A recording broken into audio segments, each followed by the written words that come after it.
cloudy, a brief shower or two. Still quite cool for us with the high only 60 on Saturday.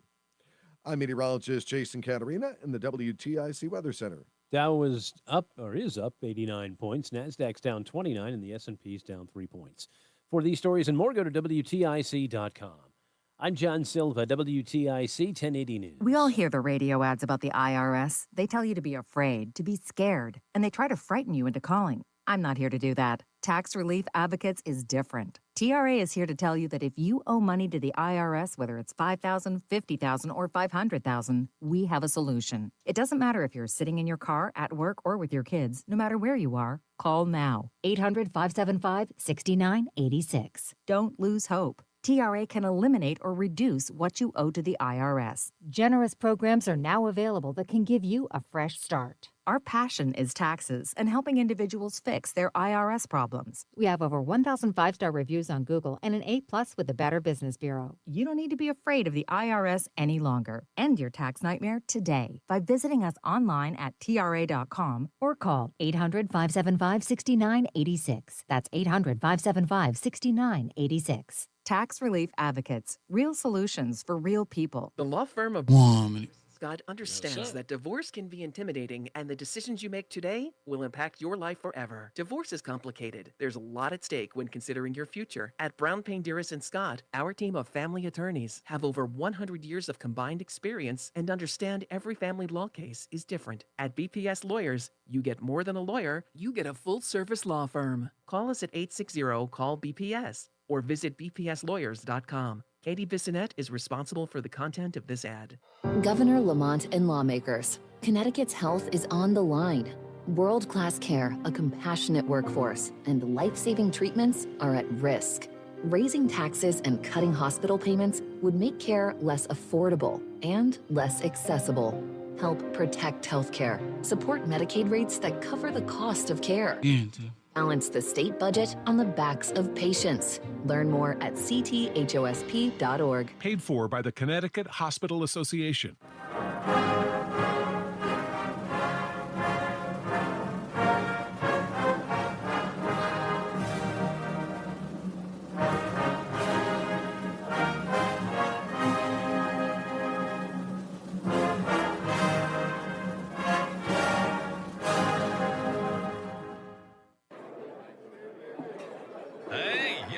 Hey, shh. Calm down. The show is about to start.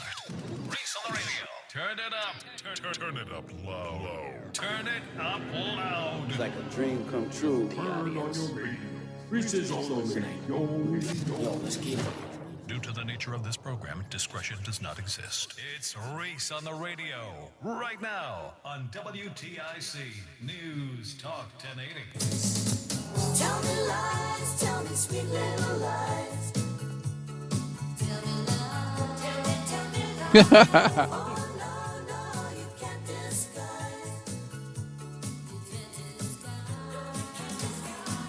That's what we're being told today, folks. A whole bunch of lies. That's what it is. That's what it is. Get used to it. I know people are going to be upset at Reese on the radio today, but that's okay. We got a telephone number for that, 860-522-WTIC, 860-522-9842. It's Reese on the radio on NewsTalk 1080 WTIC. They're going to tell you a whole bunch of lies today, folks, but everybody's already revealing that it's nonsense. Everybody's already telling us that it's a bunch of lies. And I'm going to get into that. I'm not going to drag it out because I almost feel like I've been beating a dead horse. But I felt this was coming. Because it's in politics, it's all about PR. It's all about, it's the PR campaign. And the Biden household, family, cohorts, whatever it is, that's all yesterday was designed to do. That's all it was. It was designed to distract. That what you saw or heard yesterday was a cry uncle. They were getting their butts kicked over the weekend. They saw the entire Democrat Party getting their butt kicked. And they deserve it, rightly so. I've got two great articles today, one from Time, another one from the New York Times. Can you believe it? Let me tell you something. You know how you know that the PR campaign is going straight to hell in a handbasket? Let me tell you, Chris Murphy, senator of the great state of Connecticut,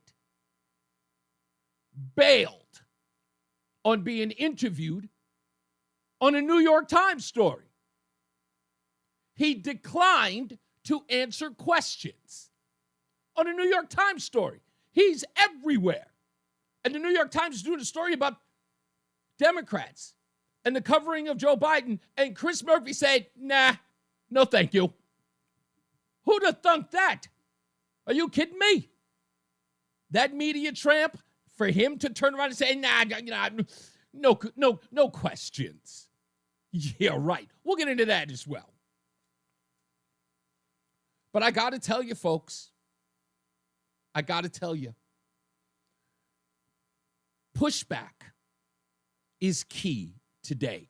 I know, look, I know I'm going to get a message, maybe from the folks at the front office, maybe from some other people who think I'm being a little despicable here, but that's fine.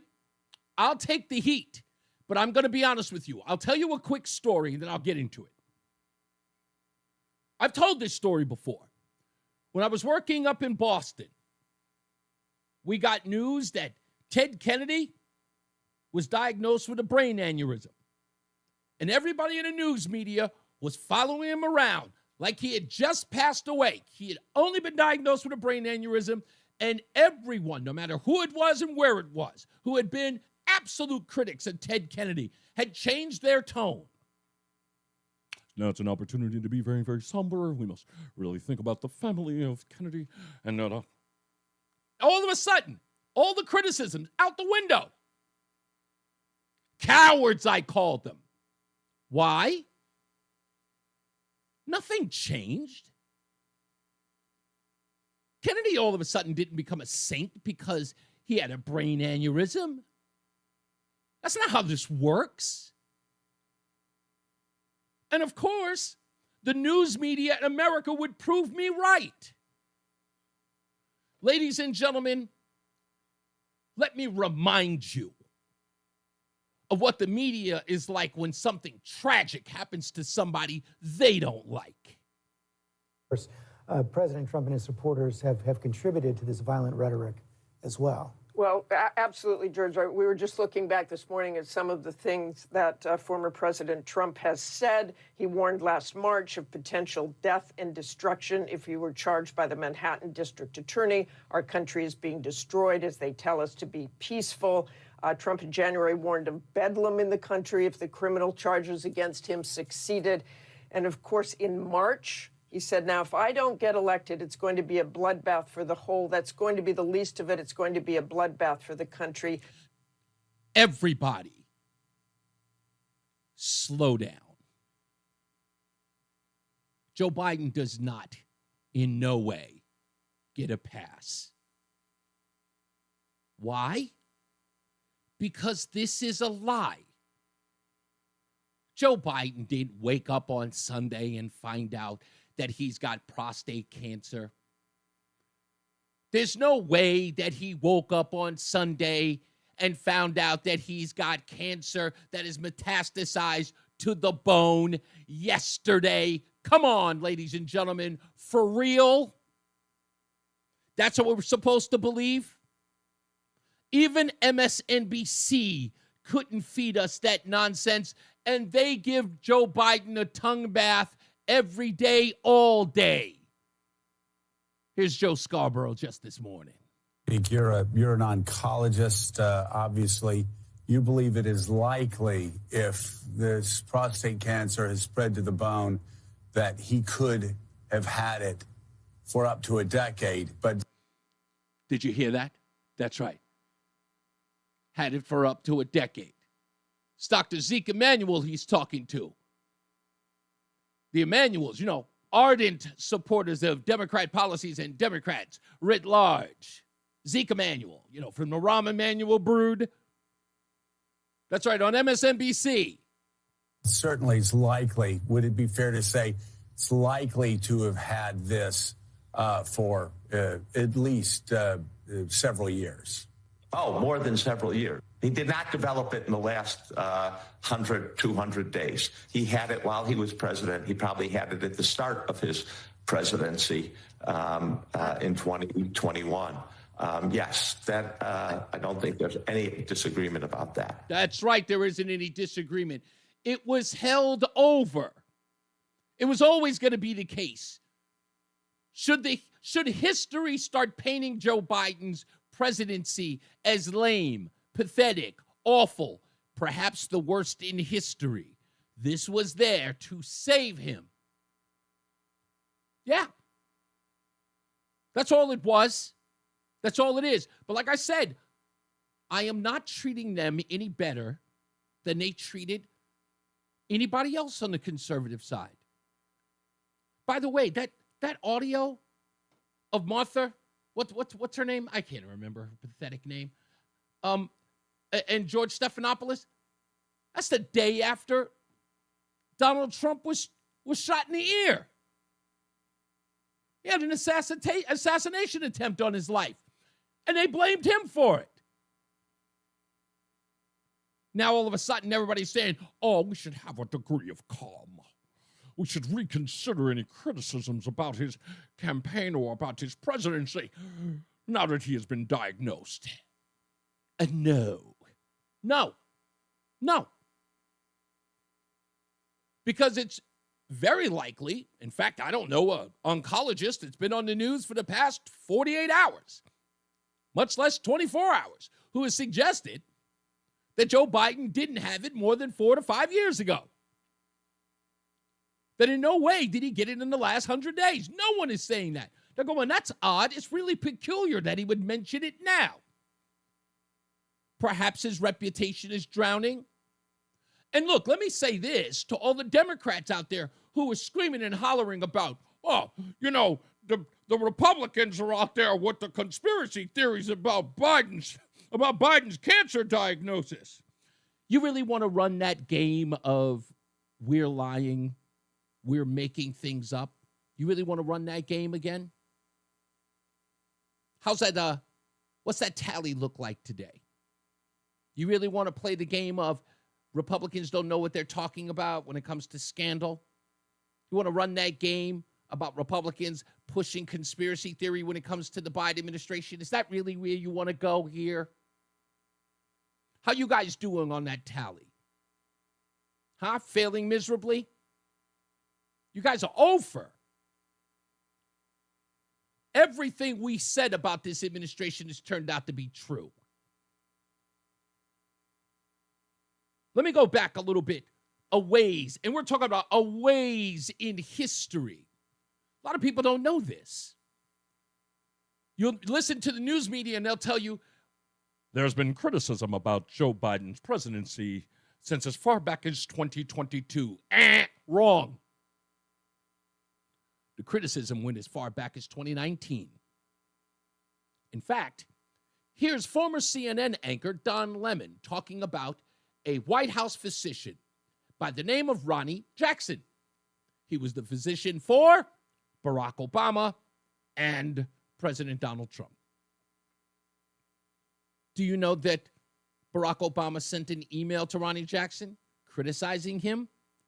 And do you know what Ronnie Jackson was being criticized for?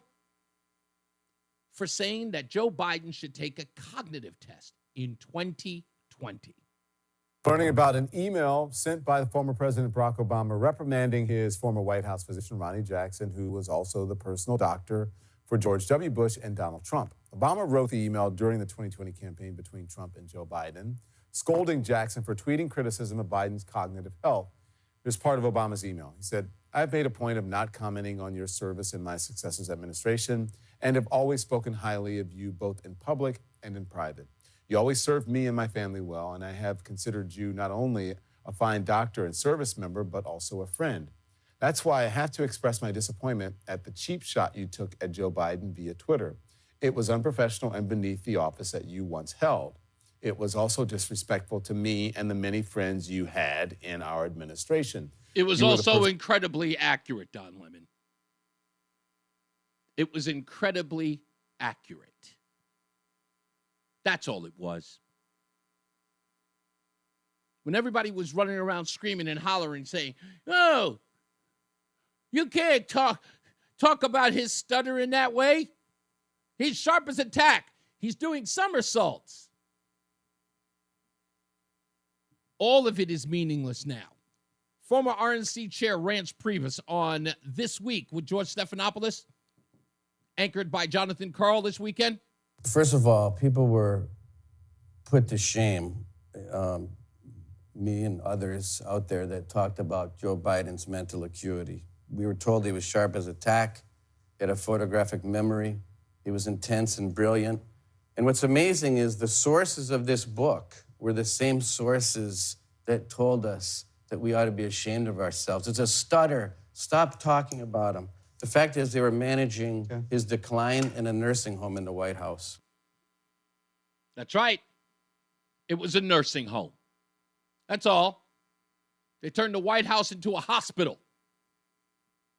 The White House was visiting angels. That's what it was. That's what it was. Do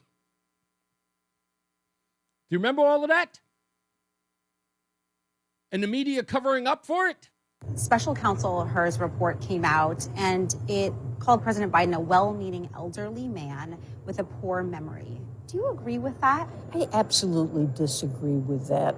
Legal minds have said about this report is that it kind of goes, of course, outside of the scope of norms. His reporting and who he talked to went outside of what would be normal, even for a special counsel. Do you think that should be investigated or looked into? Because that was Jen Psaki. She was suggesting that the Hur report should lead to an investigation of Robert Hur. The judicial system, the judiciary is kind of in not a positive view necessarily by the American public at this point. And I think that the American people can see clearly that the president doesn't need a reminder as to when his son died. He says right there, May 30th. I have reviewed the full transcript myself, all 250 pages of it, and there are moments where the president does have memory lapses, especially, for instance, in his recall and description of his son Beau's death. The president struggles to remember the year that Beau died. Many of the details that Biden couldn't recall, such as how boxes were packed up, how they were transported, those are things that would likely be tricky for anyone to remember decades later. It is notable, though, that Hur wrote that Biden could not remember when his son Beau died. That's just not true. Now, that's an interesting contrast. The First Lady was with ABC News, and she reported that based on the reading of the transcript that she read herself, 250 pages, she says that Joe Biden had problems trying to remember exactly when Beau Biden died. And the CBS correspondent you just heard there says it was absolutely categorically untrue that Biden didn't know. That was when everybody was reading the transcripts, which is why everyone was asking for the audio, which we now have, which proves he didn't know when Beau died. He said President Biden portrayed himself as an elderly man with a poor memory. A special prosecutor could have written the same report without using these words. Elderly man with a poor memory. What is the word elderly doing there? He's someone who often has gone down verbal cul-de-sacs and meandered into another story. That's part of who he is. That's his brand for the past 50 years. The swagger does kind of combat the age. The use of adjectives and adverbs that are not the province of the Department of Justice. He's got quick, fast, snappy, defensive replies. And poor memory. What is the test of that? Moments after defending his memory, the president mistakenly referred to the president of Egypt as the president of Mexico. He did later get it right. Yeah. Who among us hasn't screwed up those two countries? Yeah. No one's trying to hear this nonsense. It's all spin. It's all blather. It's all fake. It's all phony. It's bull. Don't ask us for a change of tone. Don't ask us to be respectful. Don't ask us to temper ourselves. No, absolutely not. Not when we know that this is just another lie. Joe Biden cannot be trusted. Jill Biden cannot be trusted. Hunter Biden, Ashley Biden, none of the Bidens. The Biden dogs can't be trusted. Ask a Secret Service agent. If your name is Biden, you cannot be trusted. And anyone who sits there in his camp, running ops for him, whatever the case is, none of you can be trusted. And you know it. This is weak. The fact that Chris Murphy had to turn down a New York Times article, he was just in the New York Times less than a week ago, didn't want to answer questions about it. But that's okay. We got this one covered.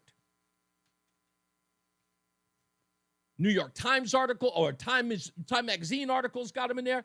Chris Murphy now saying, I don't want to talk about it. I've got nothing to say about it. I'm out of this one. Sure you are, buddy. Sure you are. We'll take a break. More news, more views, your phone calls. By the way, in the 4 o'clock hour, I'm going to ask a question.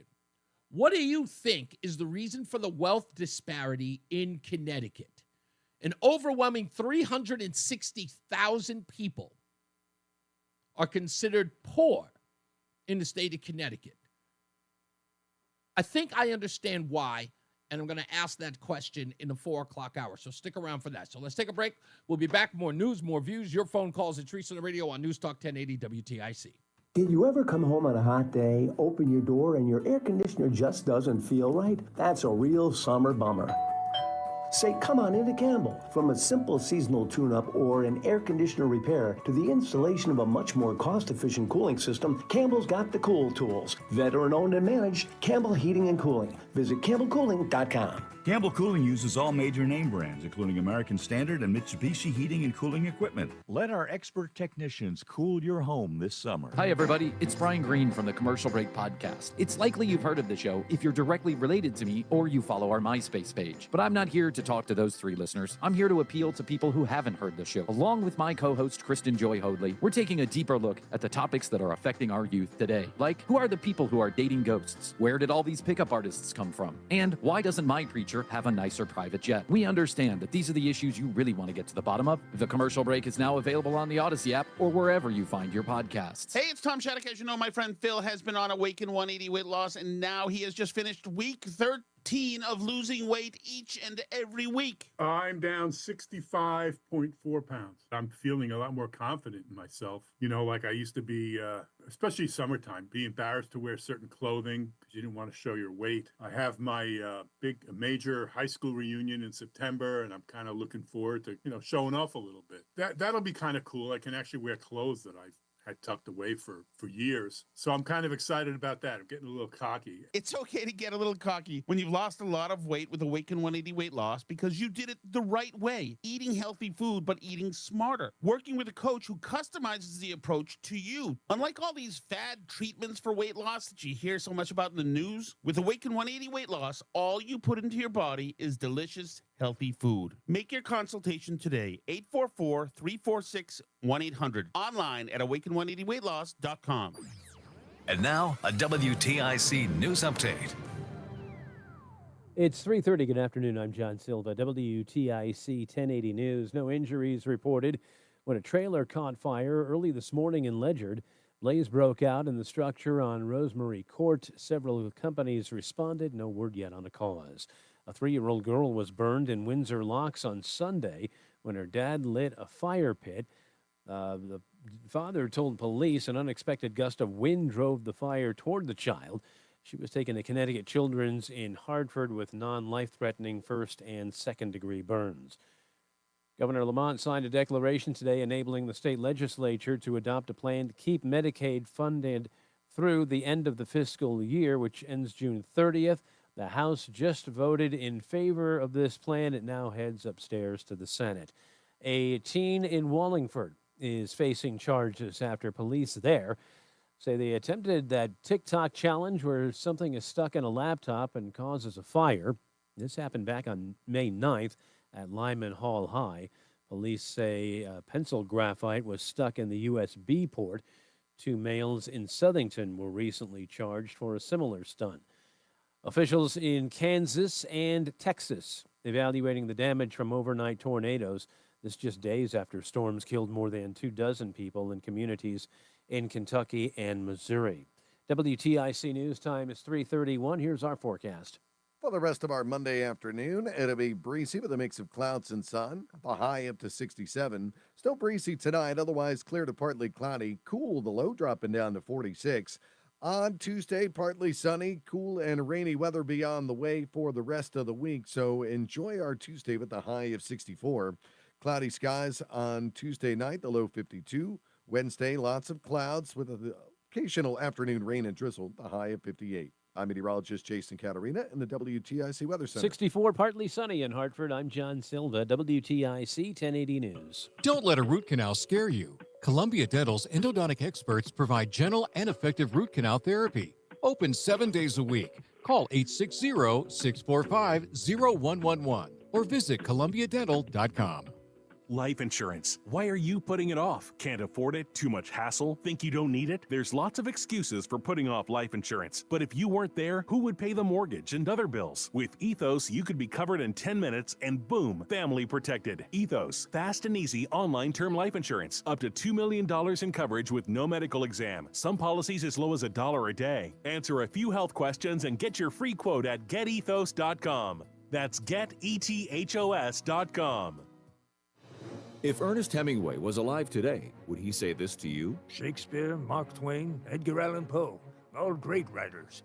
And after reading your book, I simply must add you to the list. Wait, you don't have a book yet. So make a free call to Page Publishing. Turn your book idea into publishing gold. 800-215-6818.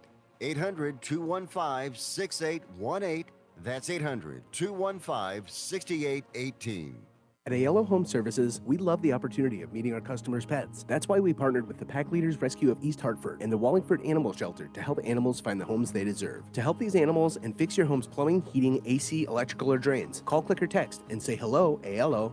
Call for details. Licensed for safety. P10277688, D10401465, E11856443, S330869, HIC 628926, SM30044646, HOD 635, HOD 223. This Memorial Day, relax, refresh, and rejuvenate with Superior Hearth Spas and Leisure. Dive into summer with Sundance Spas and Swim Spas. Feel the heat with Sun and Soul Saunas. And melt stress away in a ZA massage chair. Save up to $2,500 and take advantage of special financing offers. But hurry, deals end June 2nd. Visit superiораthome.com or stop by today. Superior Hearth Spas and Leisure, bringing comfort and wellness home.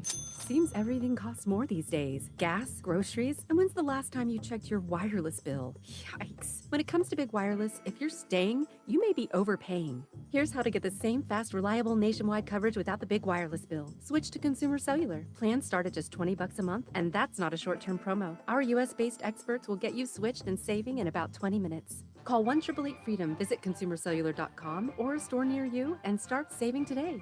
Plans include $5 credit for auto pay and e-billing. Not available in all states. Rates vary. Building a financial safety net for your family can be tough, but with term life insurance through Ethos, you can have peace of mind that they can pay the mortgage and other bills if something happens to you. With coverage in as little as 10 minutes, all online, Ethos finds your best rate across their multiple trusted carriers. Some policies as low as $1 a day billed monthly. And even in uncertain times, your term life insurance rates and payout don't change. Get your free quote at ethos.com/life. That's ethos.com/life. Men, is good enough really what you want with your sex life? This is Dale for Northeast Men's Health. And if erectile dysfunction is making for a bad bedroom experience for you and your partner, you should call us because you want your intimacy to be fantastic, both for you and for the one you love. At Northeast Men's Health, our treatments have success rates of well over 90%. And because we're a medical practice focused on men's sexual health, we can offer many treatment options and even combine treatments to find the right one for you. Which means if you're like most of our patients, we can likely get you performing like you haven't in years. You could even last up to an hour or more and make sex great again. So make an appointment and make a change from good enough to really good. For just $99, you'll get a medical consult, blood work, and if medically advised, a test dose. And if that test dose doesn't work in the office, your visit is free. Call 800-930-5956. That's 800-930-5956. Or go to northeastmenshealth.com. That's northeastmenshealth.com. We have 5 offices across the Northeast to serve you. Northeast Men's Health, a Promedic restorative health practice. Prescriptions require an online consultation with a healthcare provider who will determine if appropriate. Restrictions apply. See website for details and important safety information. Price varies based on product and subscription plan. Hey guys, let's talk ED because millions of men experience it. Everyone can access or afford treatments like Viagra. Well, HIMS can help. Through HIMS.com, you can get a full range of treatment options for ED, including daily or as-needed meds through a 100% online process. It all starts with an online intake form. Get started at hims.com/joy, and from there, a medical provider licensed in your state will determine if ED treatment is right for you. If prescribed, your medication is shipped to you for free.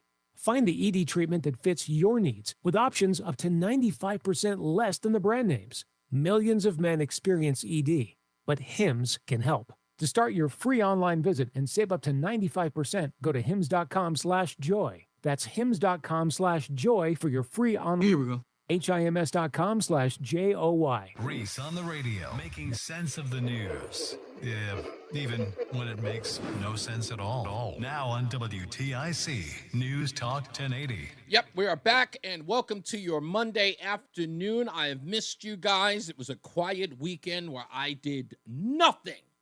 Absolutely. Yeah, I don't think I did anything, now that I think about it. Yeah, that was about it. It was really, really quiet.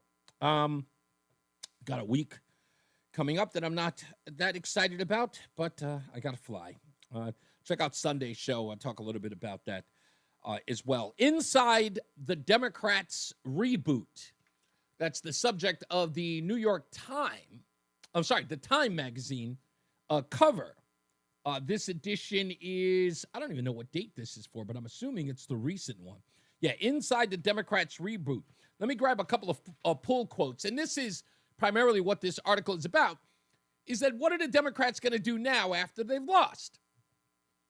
And one of the pull quotes here says, over the past 2 months, I've spoken to dozens of prominent Democrats, from senators to House members, to upstart progressives and activists to the top DNC officials. In a party that can chart its way back, I asked them all versions of the same questions. How can they get out of it? What ideas do Democrats stand for? Beyond opposing, how can they reconnect with voters that they've lost? Who should be leading them? And in other words, what's the plan? Many of these conversations made my head hurt, the writer says. Democrats kept presenting cliches of new ideas. Everybody said the same things. Nobody seemed to really be saying anything. A bunch of feeble platitudes about showing up and listening and fighting for the working class. This is who they are. They don't have any new ideas. This is the Democrat Party. It's not about new ideas. The Democratic officials believe the party has moved too far to the left on social issues. Sports, where trans girls shouldn't be playing against biological girls. Some of these people say this inside this Times article, but they don't say their names. They say it anonymously because they're scared to death of a small little faction of their group. They can't come back. They made identity politics, and controversial it might be, but it's a fact. They put black women in the forefront. They did. They just did. People get mad at me. I don't care. The black women they put in the forefront are black women like Ayanna Pressley. Okay? Bald-headed sister girl who does what? If she's not talking about reparations, what is she talking about? LGBTQ issues. Now, you tell these college-educated black women, they're all activists, they're all on the left, and the two most important things are reparations and LGBTQ issues. And if you don't stand for those as Democrats, you lose black women. What was the case with Kamala Harris when she became the nominee? What did some of her people say? Some of the people in the campaign said that we were told if we do not pick Kamala Harris, we were going to lose black women. And if we lose black women, they were going to lose. Look at all the polling data. Where was the only place Kamala Harris excelled? What was the only demographic where she was higher than Donald Trump? Two. There were two. College-educated and black women. She exceeded Donald Trump everywhere.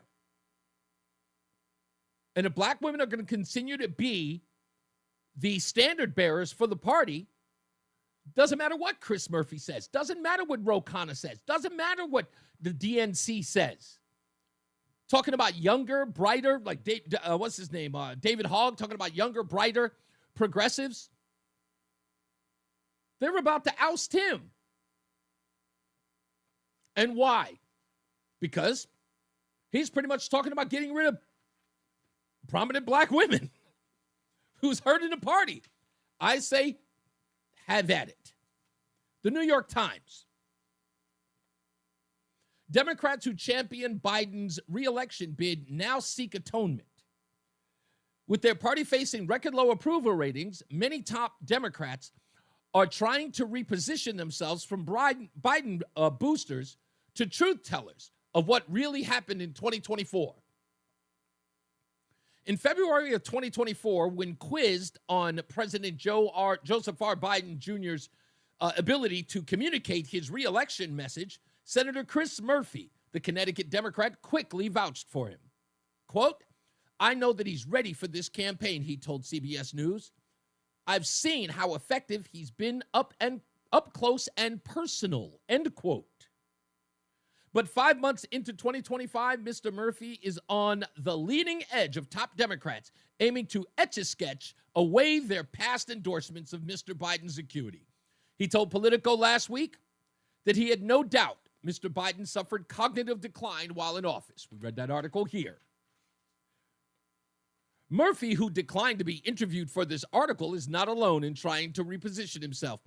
From a top Biden surrogate who sat on the campaign's National Advisory Board to a truth teller about what really happened in the 2024 campaign, his pivot is illustrative of a wide swath of party that is hoping to atone for having fallen lockstep with Mr. Biden. He doesn't even want to talk to him. He doesn't want to be addressed. That's why he goes to these places where they're going to be easy on him. Now, with all of these people talking about how Chris Murphy is more than likely a contender for the 2028 campaign, is he going to try to do it the same way Kamala Harris did it?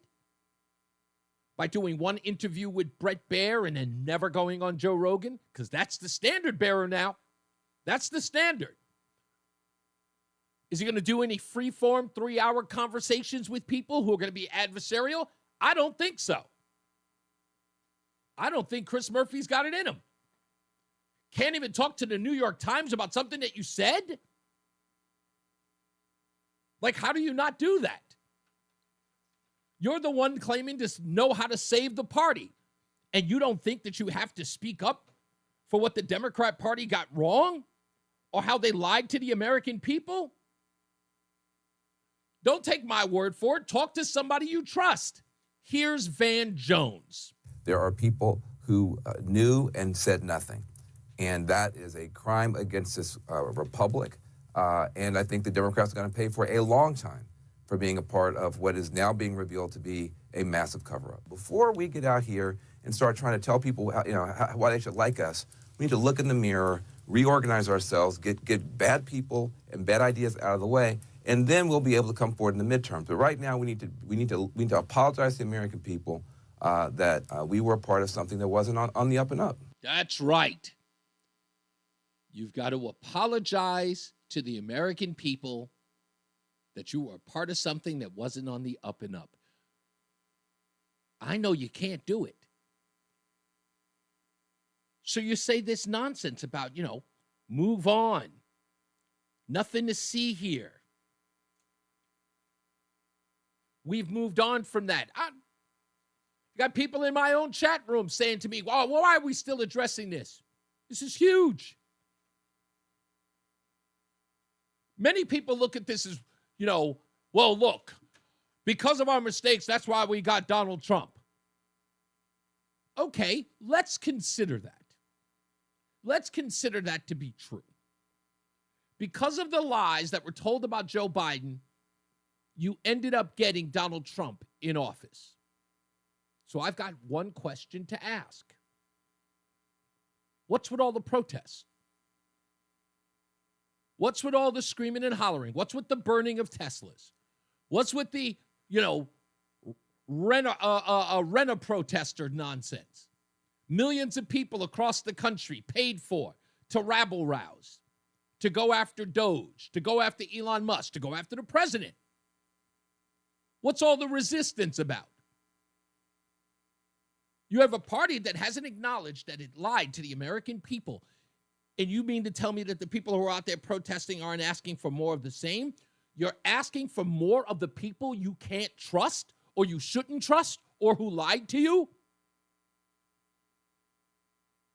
Because if it's true that we should get over it, if it's true that we should get over how we were lied to, if it's true that we shouldn't investigate who was in charge, who was signing the executive orders, who actually was in charge of the exit of Afghanistan, if we shouldn't be asking all those questions, and because of their inaction or the incapacity of Joe Biden, if that's the case, that's why Donald Trump is the president of the United States, shouldn't you take a seat? Shouldn't you, take all the seats and just shh. Give it some time. We shouldn't hear anything from you in the first 100 days. You should take a seat. We should see you in 2026 with a whole new candidate, a whole new look on life. You should, in fact, right now, you should be getting a makeover. Regroup, makeover, come back, fresh do, new you. And then come out, with the new hairdo, the new clothing. You're shopping at different stores. You're looking fancy, fresh to death, as they say in the hood. And then come back at us and tell us, hey, you know what? That Joe Biden thing, that's behind us. It's a brand new Democrat Party. You want to hear something funny? This will make you laugh. Do you know that now there are rumblings inside the Democrat Party that they're going to abandon abortion as an issue in the Democrat Party? I also heard they're going to abandon climate change as an issue in the party. They are no longer going to address. In fact, I'll go one step further. In the New York Times, in the Time Magazine article, Chris Murphy is thinking about backing away from, wait for it,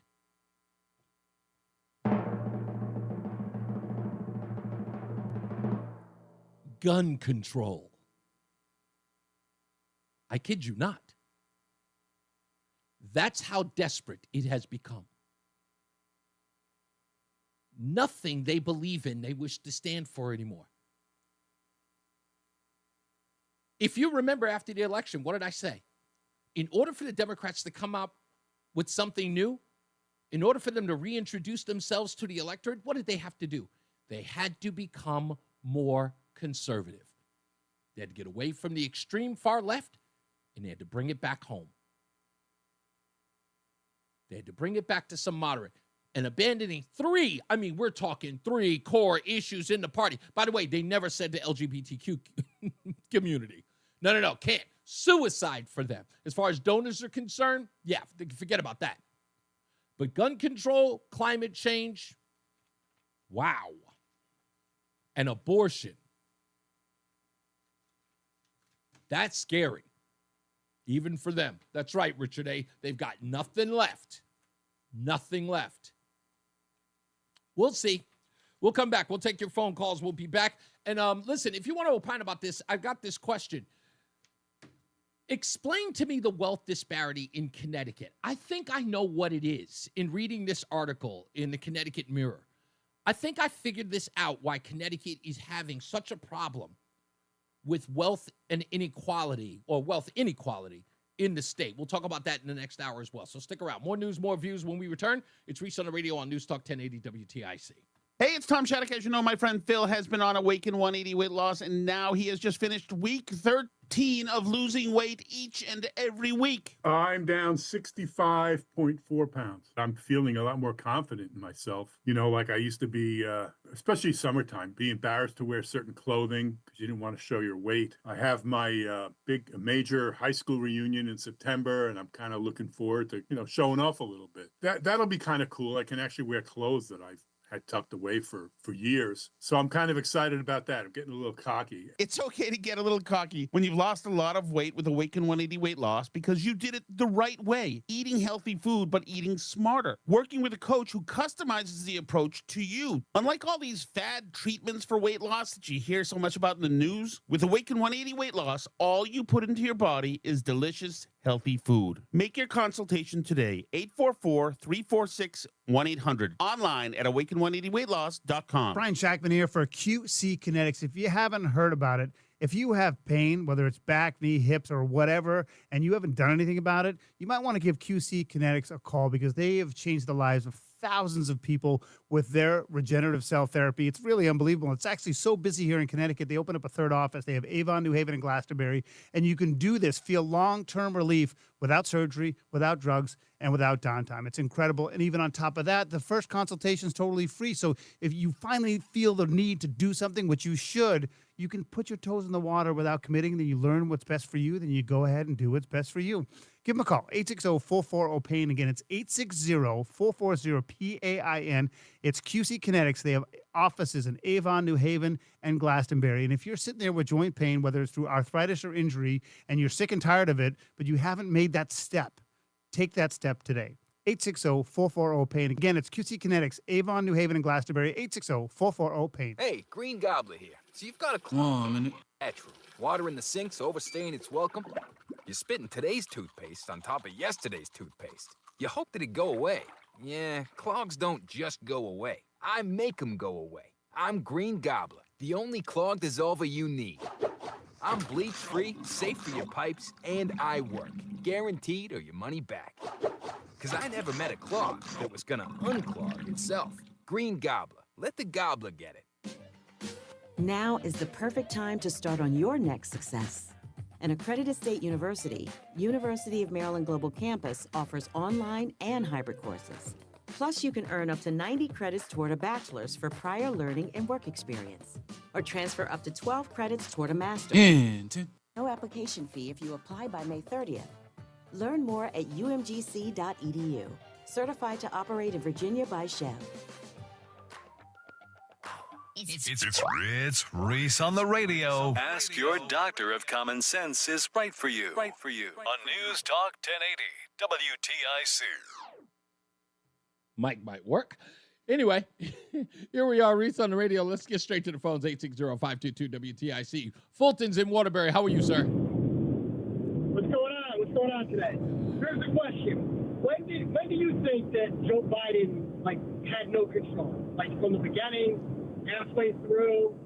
When, I'm sorry, I didn't hear the part. It's when did I think Joe Biden lost control, wasn't signing anything, wasn't in control anymore. Somebody else, there was a meeting, they were like, he can't make that decision. Wow, that's At what point is presidency? Great question. I'm willing to bet as early as 2022, but I'm being kind because, I saw this one report that said even his sister was saying in 2019, why would he run for president? She was alerting people or talking about privately about his mental decline even then. I agree with you. I don't know if they can actually admit what they did. I think they would lose everything. I don't think it would save face. I think it would destroy them. It's not this country. They really did. It seems an injustice. Yeah, I think. Look, I think that James Comer of is it Kentucky? I think James Comer or Kansas. I can't remember. James Comer they have subpoena power, and from what I understand, last week after we heard the Robert Hur tapes when they were released on Friday, he immediately announced that evening that he's going to start subpoenaing people and bringing them to Congress to find out what they knew and when they knew. And I think that it starts with the Chief of Staff, Ron Klain. I do too. Was there one before him? Yes, and someone takes over for him? yes, in fact I have some information that associates with that. I'm going to talk about that a little bit too. Okay, all right. Well, that's all I was trying to figure out. Is like when this all occurred, when they knew about the prostate cancer. Like they weren't very upfront about it much. Yeah, indeed. Thank you, Fulton. Let's go to Tom in Thomaston. How are you, sir? Hey, Reese. Hey, I almost drove off the road when you said that statement about Chris Murphy dropping back on the gun issue. Oh, yeah. If that happens, that only proves my point when I say Chris Murphy is the head pimp of school shootings. Indeed. All it was for him was a moneymaker. Isn't that crazy that I couldn't believe that I saw it. I was reading, it's a Time magazine piece that, in fact, let me see if I can actually pop it up, but it was crazy when I saw it. I was like, no, he's not. No way. But he was talking about how, in the article, he was talking about how the litmus test on Second Amendment rights shouldn't be like the bellwether on whether or not you could be a part of the Democrat Party, which, again, he was like, I still stand for, gun control, which in essence is, who he is. But he's backing away from making that making that sort of the dividing line on the issue. And I'm going, are you kidding me? This guy is known for this. But yeah. That's the only thing he's got done in the Senate, right? Is yep. The bill on the guns. Yep. It totally shows he's just a fraud. Yeah. He's a huckster. Here, I'll read the headline. Anything. I'll read the headline. Here it is right here. Let me see. I thought it was, just me. Oh, here it is. Yes. Lost Democrat. Inside the Democrats' reboot. Murphy rethinks his push to make gun laws a litmus test for Democrats. That's what he says inside the article. I got to take a break, Tom. Let's get to our first check of the weather and traffic with Jason Catarina and Mark Christopher, who's back in the BPS Traffic Center. Hey, buddy.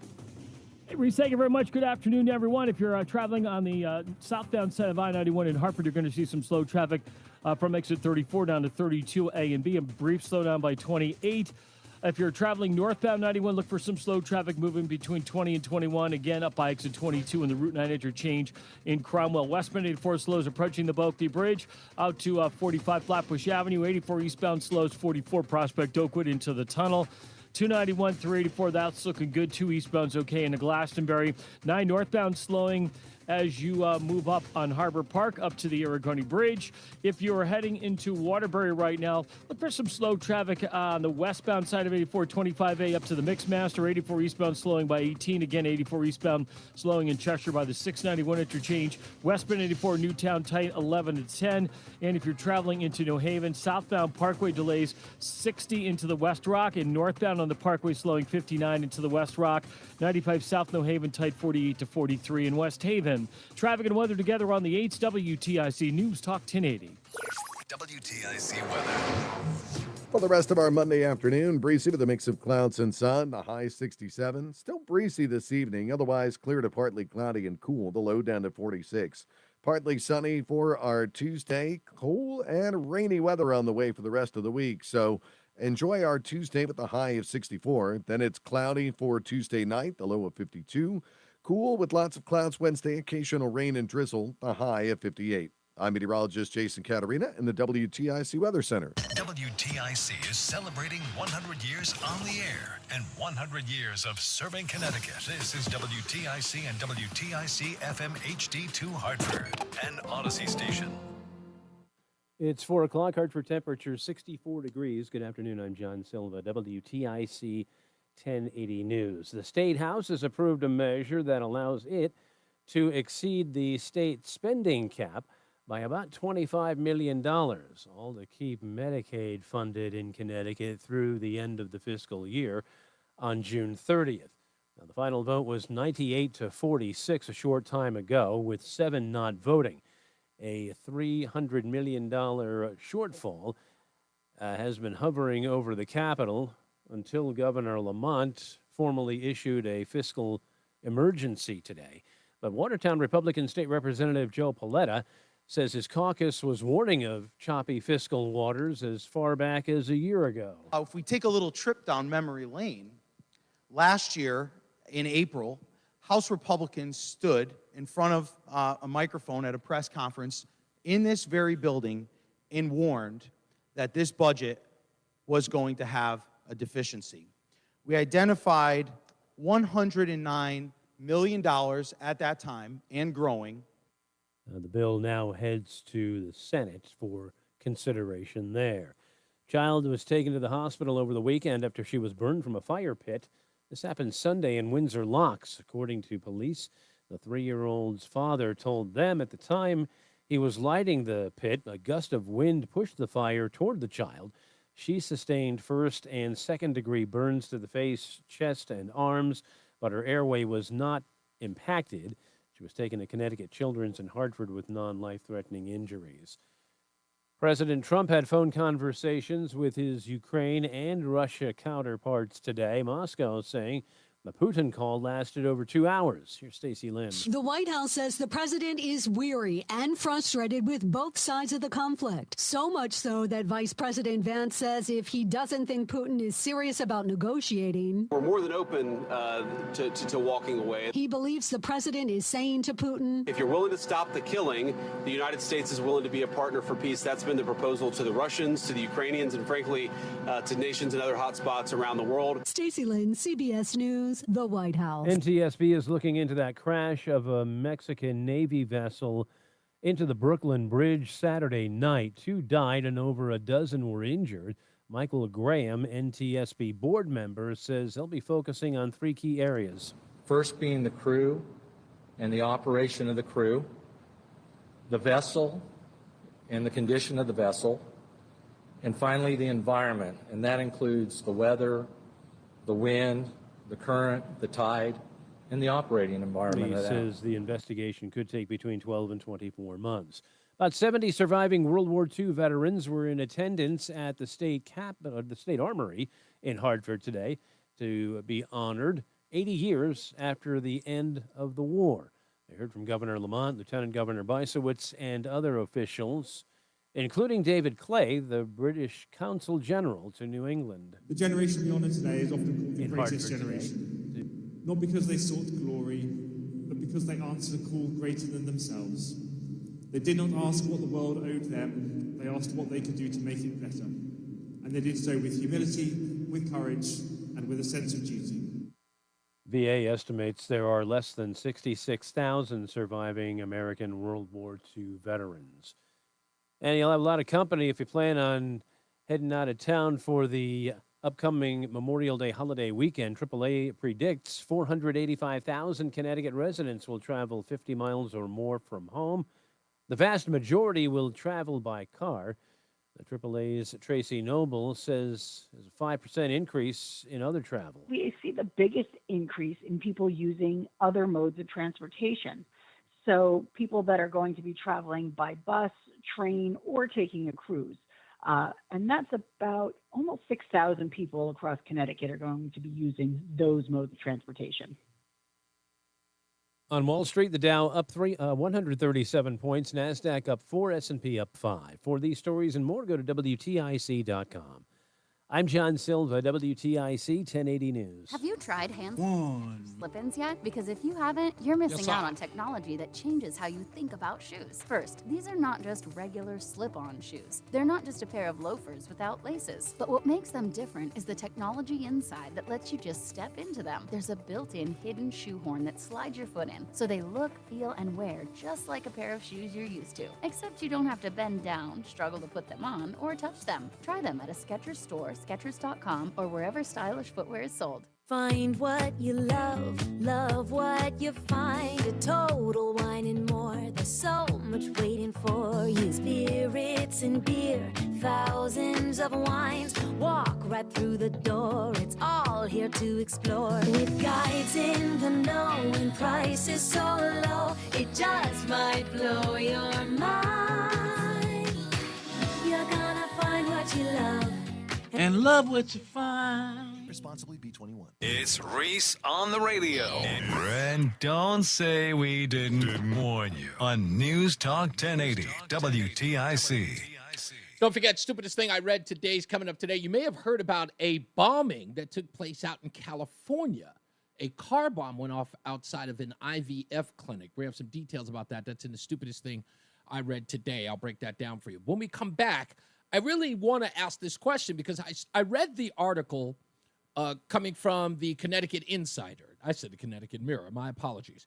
It's a story by Alex Putterman. In fact, I've read some stuff from him before. He's a staff writer at Connecticut Insider. And here's the headline. 2 Connecticut's. How gaps between rich and poor define life in Connecticut. And I saw it, and I didn't really think that it was a story to have a conversation about. But I have a theory which I know will probably spark a conversation in Connecticut. And I'm going to sound a little naive here. And I appreciate if people think that I am. Here's why I know I'm being naive. Well, I'm no real resident of Connecticut. I lived there once for a little more than a year. It hasn't really gotten me to understand what childhood is like. I didn't go to high school in Connecticut or even grade school for that matter. I didn't start a business in Connecticut, just worked there. And as an outsider, there might be some other stuff that I don't know. But as a New Yorker, and an outsider, I look at Connecticut a different way. And I'm just going to ask you to indulge me a little bit in my perspective as an outsider looking in. And I see some people already in the chat room, and they're like, it's because of corruption. It's because of... Yeah, all of that is quite true. I'm from New York. I mean, okay, for crying out loud. Corruption, that's a thing. But I think there's something else to it. And I'll tease it this way before we get the weather and traffic. I believe Connecticut is where you end up, not where you start. And I'll explain when we get back. Let's get to Jason Katarina and Mark Christopher in the BPS Traffic Center. Hey, Mark, welcome to your Monday.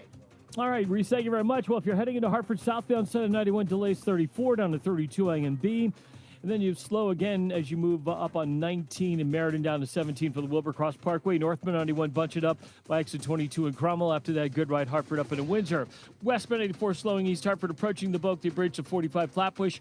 84 eastbound slows 44 Prospect Oakwood down into the tunnel. 291 384 okay, 2 westbound slowing as you merge with 84 West.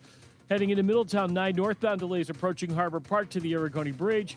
If you're traveling northbound on the Parkway in Meriden, a little slow traffic, 67 up to 68 N and E. Westbound side of 84 slowing in Cheshire, 26 up to the Mixmaster. 84 eastbound Waterbury slowing by 18. 84 eastbound in Newtown delays from exit 10 to 11. Southbound Parkway, you're slowing 60 into the West Rock. And 95 South New Haven slowing from 48 down to 43 in West Haven. Traffic and weather together on the 8th WTIC News Talk 1080. WTIC weather. All right, as we head through tonight, it'll be clear to partly cloudy, cool and breezy, the low down to 46. A partly sunny day for Tuesday. Enjoy, because cool and rainy weather on the way for the rest of the week after Tuesday, the high 64. Wednesday, cool day with lots of clouds, occasional afternoon rain and drizzle, the high down to 48. Damp, raw, and almost chilly day feeling on Thursday with the rain around, the high down to 52. Then Friday, cloudy, cool, a couple of showers around, the high 59 to round out the week. Right now, it's 63 in Waterbury, 69 in Danbury, 63 Hartford. I'm meteorologist Jason Katarina in the WTIC Weather Center. ProHealth Physicians has proudly been keeping Connecticut healthy for nearly 25 years. ProHealth accepts Husky Medicaid, Medicare, TRICARE, and most major insurances. For trusted local care for your whole family, call 1-855-CT-MD-411 or visit ProHealthMD.com. New grad? Want a career that's exciting and full of growth? Join Odyssey's Sales Associate Program. Get the training you need in advertising, marketing, and digital, and be a part of a team that's shaping the future of multimedia. Visit odysseyinc.com/careers and search Sales Associate under Farmington CT. Slow? Clogged? Backed up? Don't worry. ALO Home Services has you covered. For only $93, our technician will clear any drain in your home. And if it can't be cleared, it's free. Call for details. Licensed for safety. P10277-688, D10401465, E1185-643, S330-8699, HIC 628-926, SM300-4646, HOD 635, HOD 223. I really need funding to expand my inventory. Swish Funding can help you expand inventory, upgrade equipment, and boost your cash flow. Well, okay, but I need funding fast. Swish Funding provides funding from $25,000 to $2 million with payment terms tailored to your needs and cash in your account in less than 24 hours. So what's the catch? No catch. If you've been in business for at least 1 year with monthly revenue of $50,000, you could qualify. Just go to swishfunding.com to apply. That's swishfunding.com. Lanny went to college and racked up huge debt. A little bit over $100,000.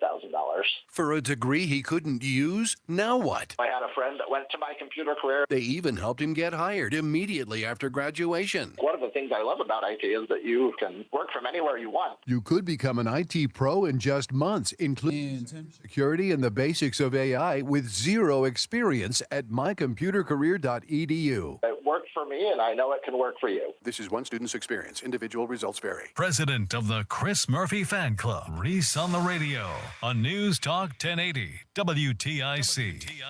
We're back. It's News Talk 1080 WTIC. This article, again, I wasn't really intending to talk about it, but I took a nap and I started thinking about it even more.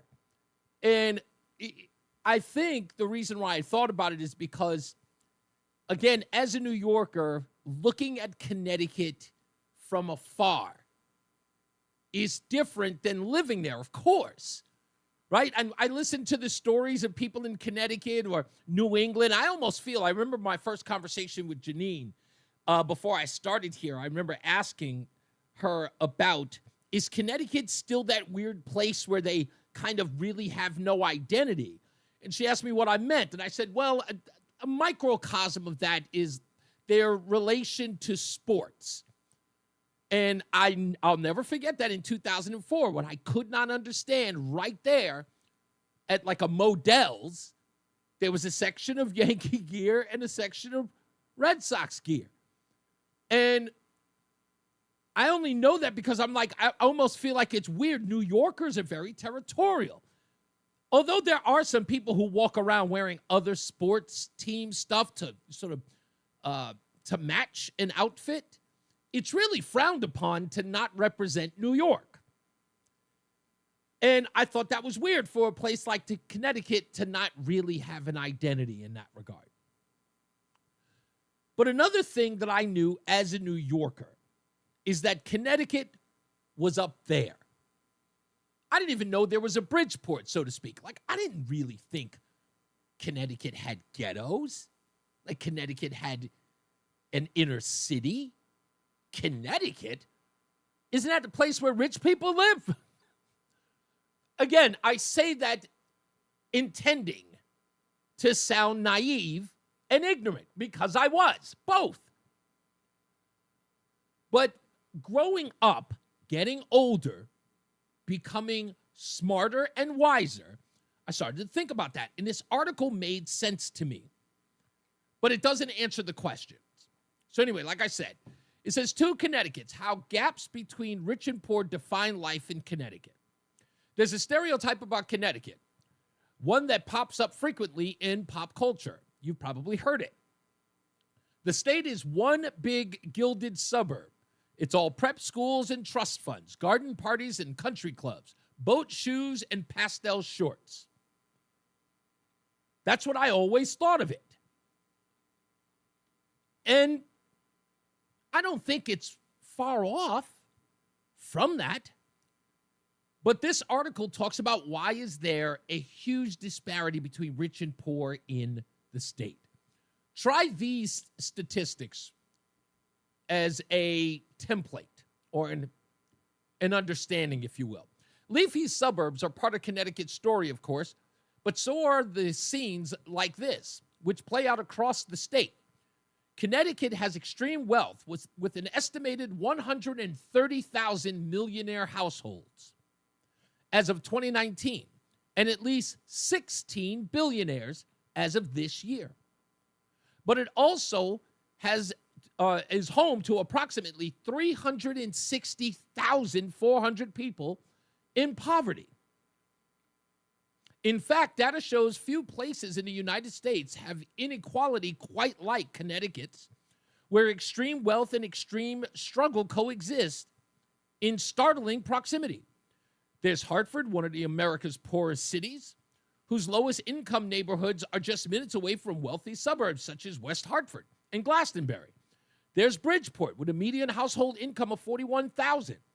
A few towns over from Darien and New Canaan with median household incomes of above $170,000 and legions of multimillionaire residents. As of 2023, Connecticut tied for second among all states in a measure of inequality called the Gini coefficient, narrowly behind New York. And whereas New York is large and diffuse state, which the poorest counties sit hours away from the richest ones, Connecticut is a small one, where great wealth and great property often persists mere miles away from each other. Now, I grew up, again, understanding that Connecticut is where you end up, not where you begin. Why? Because, as the beginning of the article says, boat shoes, garden parties. I was under the impression New Jersey's very much the same, like with the exception of like Newark and Trenton. But being a New Yorker, when you made it in New York, right, when you got your millions, if not your thousands, you moved to Connecticut. And you got a great home in Connecticut and you commute on the Metro North. That's what I grew up with. New York City is a place where you start your career. You want to get into, like, New York, you don't go there to get into television, but you go there to get into theater. You can act in New York, but you eventually have to go to California. You have to go to Hollywood. You could probably start a music career in New York, but you wouldn't do it in Connecticut. You leave Connecticut to get your wealth. After you receive it, you move to Connecticut to spend the rest of your days. It's the suburbs. So I feel like there are more and more people who start off in Connecticut and cannot excel because there is no industry here to do that. Like the industries in a place like Connecticut, you get into HVAC, plumbing, electrician. You know, those are the things you get into. You saw that. I remember the first time I heard of Connecticut School of Broadcasting, and I went, what use is that here? You need that in New York. Turns out a lot of people in New York went all the way up to Connecticut School of Broadcasting to start their career in New York. Now, again, if you think I'm crazy, I'm just speaking as an outsider. Now, I know people are screaming corruption this and there's only a little bit that, but again, I don't think that Connecticut as a state understands its role. It's a stone's throw from a market like New York. It's impossible to be the place where people start their lives or start their careers. It isn't. I grew up in Queens. I grew up in Hollis, Queens. I knew that if I was ever going to get into entertainment, I had to leave Queens and come to Manhattan. To which, by the way, all of my friends said, you're going to go live in the city? You're crazy. 45-minute train ride. And they thought that was like a foreign land. They treated New York like it was another universe. Connecticut is the same thing. You ever heard the term bridge and tunnel? People leave their old town, even Long Island's like that. You're never going to make it in Long Island. You got to go to the city. City's where it's at. And if you're born, and that's the other part that's very interesting. If you are born into poverty in Connecticut, the likelihood that you are going to be a success in that town, staying there, is a farce. It's impossible to. There's no industry here. Even if you are an upstart, if you're an artist, if you're in any kind of artist, we're talking about somebody who's into music or film or dance or whatever, you got to leave. There's nothing here for you. Connecticut hasn't built itself that way. It's where people come after they've obtained the wealth to buy a beautiful Connecticut home. Just is. Now, call me crazy, but I'm telling you, I think I'm on point here. But we'll talk to you. 860-522-WTIC. Let's go to Fred in Middletown. Fred, how are you? Hey, I'm good. So that's an interesting thing. I think what you're talking about is partly just an American phenomenon, you know, the blighting of America. Connecticut specifically, I guess, you know, it is the sister state of California. Mm-hmm. It is a very deliberate communist petri dish. Right. Yeah. They've been working it for a long time. Of course, Dick Blumenthal never met a business he didn't want to kill. Mm-hmm. And now I guess Tong is following in his footsteps. But about Biden, so a couple quick shots. They're throwing him under the ambulance. Right. And Mark from West Hartford has a great bit about we get gaslit, you know, throughout these politicians' lives. And then when they die, they gaslight us from the grave. Isn't that like Joe? Yeah, like Grandma Jody Rail there, you know? It's like, oh, my God. So Biden, he's probably practically dead. And I think they were just waiting, like everyone's hating on him, everyone's turning on him. What a piece of crap. And now he's dying of cancer. Now he's suddenly a much more sympathetic figure. You know, what a spin cycle mind bleep that is. Yeah, and that's exactly what the intent is. The intent is forget about everything that he was a party to. I brought that up with the Ted Kennedy when he was found with the aneurysm. It's like completely washes away all the dirty deeds because the only thing we're supposed to focus on is the fact that he's on his, you know, he's about to go off into the suite by and by. And I said, no. Look, I looked at a video, an undercover video from James O'Keefe, where Robert Silvers, who was the Undersecretary of Homeland Security, Strategy, Policy, and Plans, he's undercover in a video saying that Biden's body was deteriorating at a rapid pace as early as 2022. Another guy, Henry Appel, was caught in an undercover sting video. He's the National Security Council. His boss is Jake Sullivan, you know, the National Security Advisor, the former National Security Advisor. This guy is caught on tape. Henry Appel, he told this undercover a reporter that Biden called his office looking for Jake Sullivan, who was on the trip with him, and he called twice. The guy, Henry, told him, Mr. President, Jake is with you. By the way, that Republican leader there, Mike Johnson, he sat on a story of Biden's senility until it was a proper time to drop it. Yes. Closing with, in Middletown here, there was like a street guy. I mean, he was housed, but just this nasty old man. And once a year at the Holy Trinity Church, they do a memorial for the homeless people who've died. And it started out like there'd be a lot of homeless people there. Now it's just all suits, and they got to go out and find a bum to drag in to give the thing a little legitimacy, the homeless memorial. But anyway, there was this one guy, you know, they said his name, and not one person had a good thing to say about him. Wow. Not one. And Joe Biden, I mean, really, he's that guy. He is. No one has an honest, he's just, as Jesse Kelly describes, a nasty, what did he call him, an evil old corpse? Yeah, he's, again, like I said, he was never a nice person at all. And these people who were playing around, you know, pretending that he was this, you know, folksy old Joe, is like nothing could be further from the truth.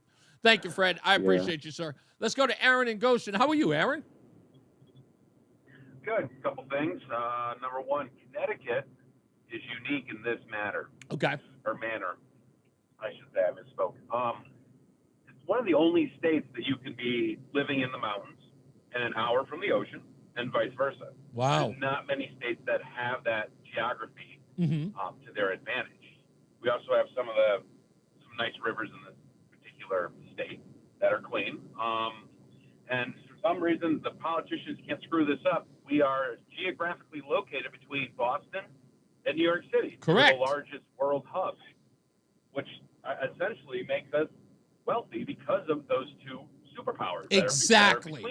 Exactly. This is exactly the point that I was making, is that Even if you're from Boston or if you're from New York, you make your bones there, and Connecticut is the perfect place for you to move your kids or to buy your first home. It's storied.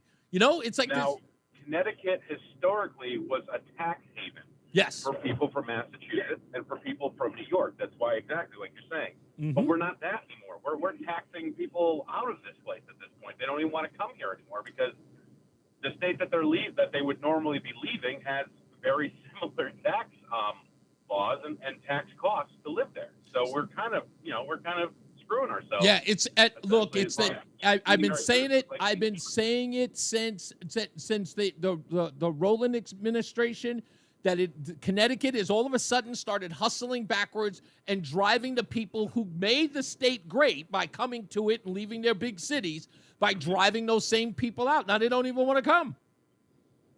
It's Exactly. insanity. And I'll leave this with Biden.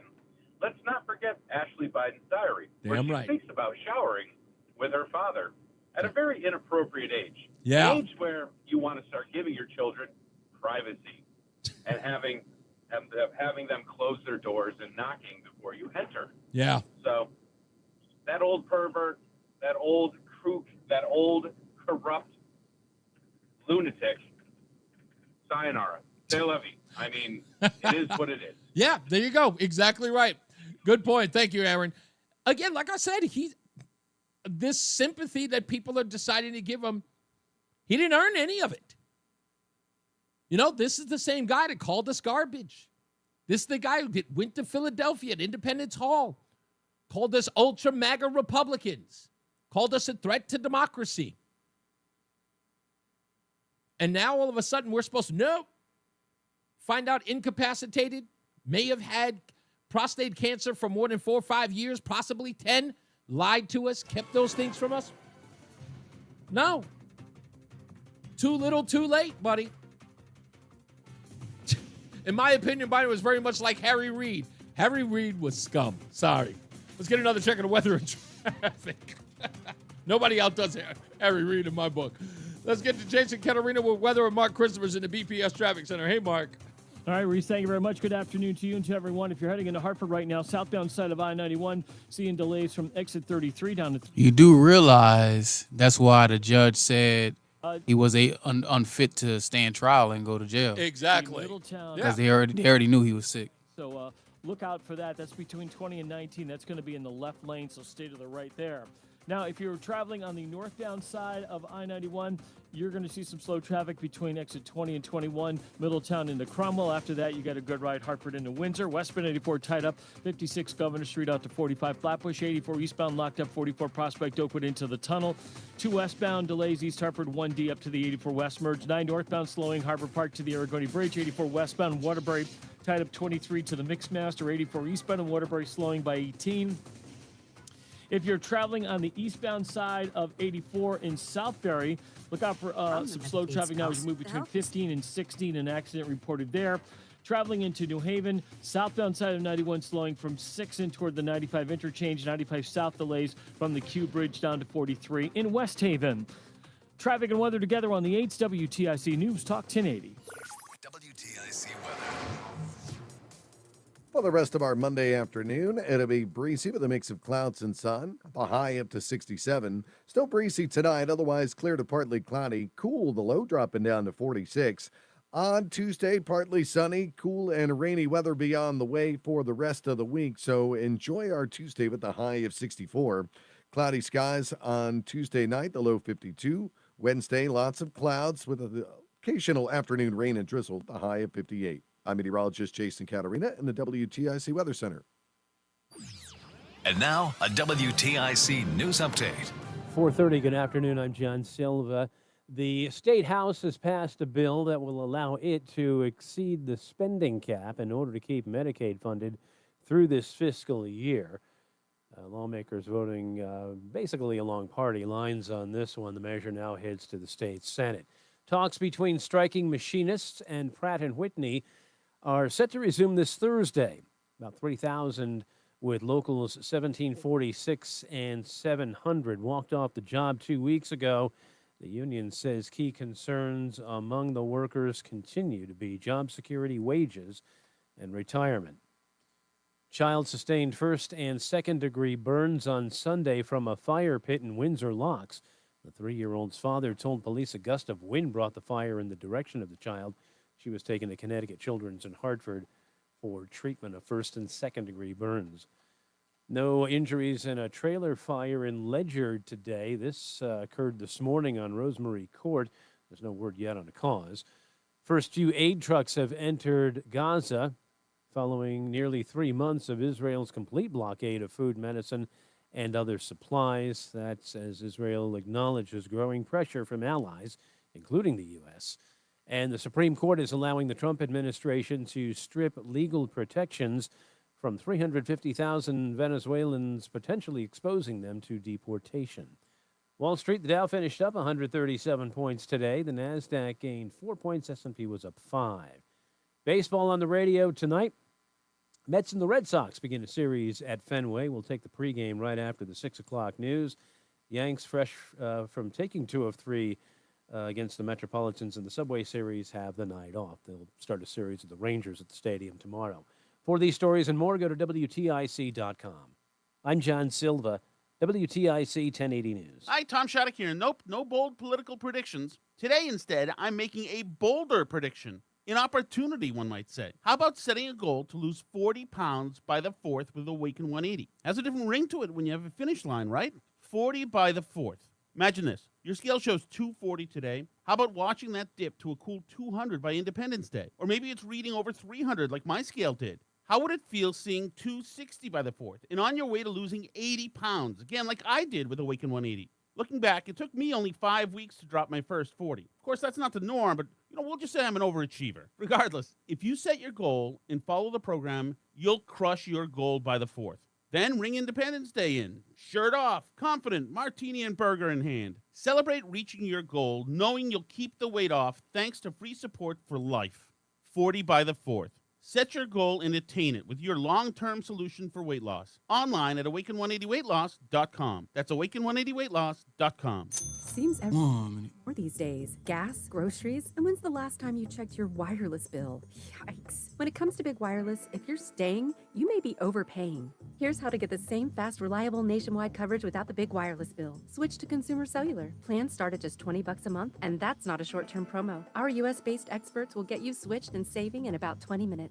Call 1-888-FREEDOM, visit consumercellular.com or a store near you, and start saving today. Plans include $5 credit for autopay and e-billing.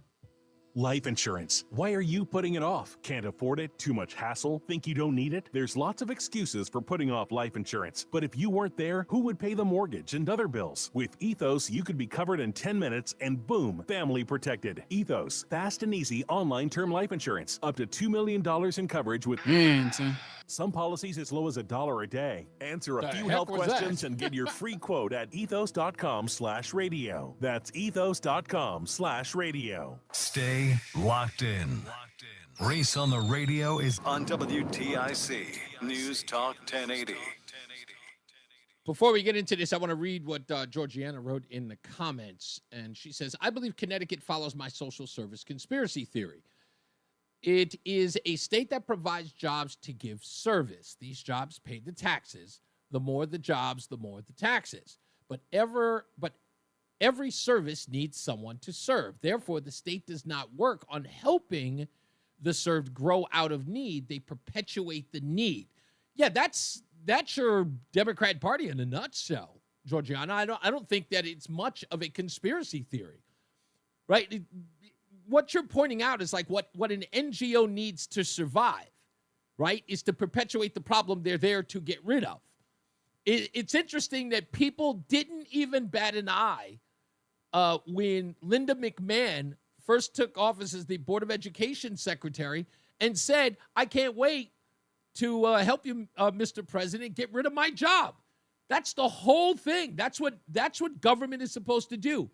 It's supposed to serve a purpose to end the thing it's needed for, not build it up. And that's the problem. Let's get into this.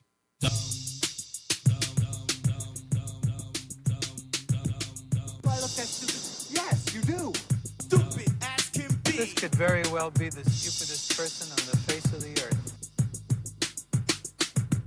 Dumb. So it turns out that there was a 25-year-old man who laid out a bombing at an IVF clinic in vitro fertilization clinic. And when I first saw it, everyone was asking me, Michael B. was one of the first, he said, do you think it's terrorism? And I assumed that it was, but it was weird. My wife and I were looking at it going, who would pick an IVF clinic? And my wife says, do you think it was one of those anti-abortion radicals that went to the wrong place? And I said, no, that doesn't seem likely. Like nowadays, when people show up at abortion clinics, it's usually Christians who wish to go there and either pray or sing songs. They're not very violent. It's not like it used to be in the 90s. It's a completely different brood now. So when I saw it, I went, that's an interesting, I guess terrorism is interesting to be in front of an IVF. So anyway, I started looking into the story, and sure enough, Yahoo News had one of the first stories that I read, and it says IVF bomber has nihilistic leanings, and that's it. Just said it in the headline, and then went on to describe what took place. IVF clinic bomber laid out chilling pro-moralist death cult ideology before attack, reads the New York Post article. Turns out that this person doesn't believe that life is meaningful. It's meaningless. And he wrote, according to his screed, that if there's ever the epitome of pro-life, it's in vitro fertilization. And so he sought out to destroy it. But I'm going to be a little cruel here. I'm going to applaud this person. Not for what he stands for. Let me tell you why. This radical lunatic is off the face of the earth because he doesn't believe that life has any meaning. And I'm thankful he didn't take anybody else's life because of his belief system. That he only did it to himself. Because it'd have been pure scum if somebody else had to suffer from his ideology. That's the way I look at it. Let's get another check of the weather and traffic with Jason Caterina and Mark Christopher in the BPS Traffic Center. Hey, Mark. Hey, Reese, thank you very much. Well, good afternoon to you and everyone. And this traffic report being brought to you by Columbia Implant Center in Manchester. 91 southbound. Look for slow traffic in Hartford. 34 down to 32 A and B. Another bump down by exit 28. And we have an accident reported 91 southbound between exit 20 and 19 on the Middletown Meriden line. So delays are approaching exit 20 behind that. Northbound side of 91, you're sluggish from 20 in Middletown up to 21 in Cromwell. After that, easy right. Hartford up into Windsor. Westbound 84 is tied up 56 Governor Street out to 45 Flatbush Avenue. 84 eastbound is slowing now about a half mile before 46 Avenue into the tunnel. 2 westbound slowing in East Hartford from 1D up to the 84 West merge. 9 northbound Middletown slowing Harbor Park to the Aragoni Bridge. 84 westbound Waterbury. Some sluggish traffic 23 to the Mixmaster. 84 eastbound in Southbury. Look out for some slow traffic between 15 and 16 on the eastbound side of 84. An accident reported there. 84 eastbound in Newtown. Look for delays from 9 up to exit 11. Westbound 84. Delays from 11 to 7 in Danbury. Southbound Parkway, you've got delays 61 into the West Rock. South 95 slowing from exit 48 down to 43 in West Haven. Stuck in traffic again, don't waste another minute. Columbia Implant Center in Manchester. Get you in and out fast, often in just one day. Open 7 days a week. Get your smile back now. Columbia Implant Center, ColumbiaImplantCenter.com. Traffic and weather together on the 8's WTIC News Talk 1080. WTIC weather. Clear to partly cloudy, breezy and cool tonight. The low down to 46, then partly sunny for our Tuesday, the high of 64. The rest of the week looking cool and rainy. Thick cloud cover Wednesday with afternoon rain and drizzle, the high of 58. A damp, raw, and almost chilly feeling day Thursday, the high down to 52 with the rain continuing throughout the day. Remaining cloudy and cool with a couple of showers Friday, the high of 59. Right now, it's 62 in Mansfield, 66 in New London, and 63 in Hartford. I'm meteorologist Jason Caterina in the WTIC Weather Center. At Progressive, we're making things easier. We'll help you bundle your home and car insurance together so you can save on both. Learn more at progressive.com or 1-800-PROGRESSIVE.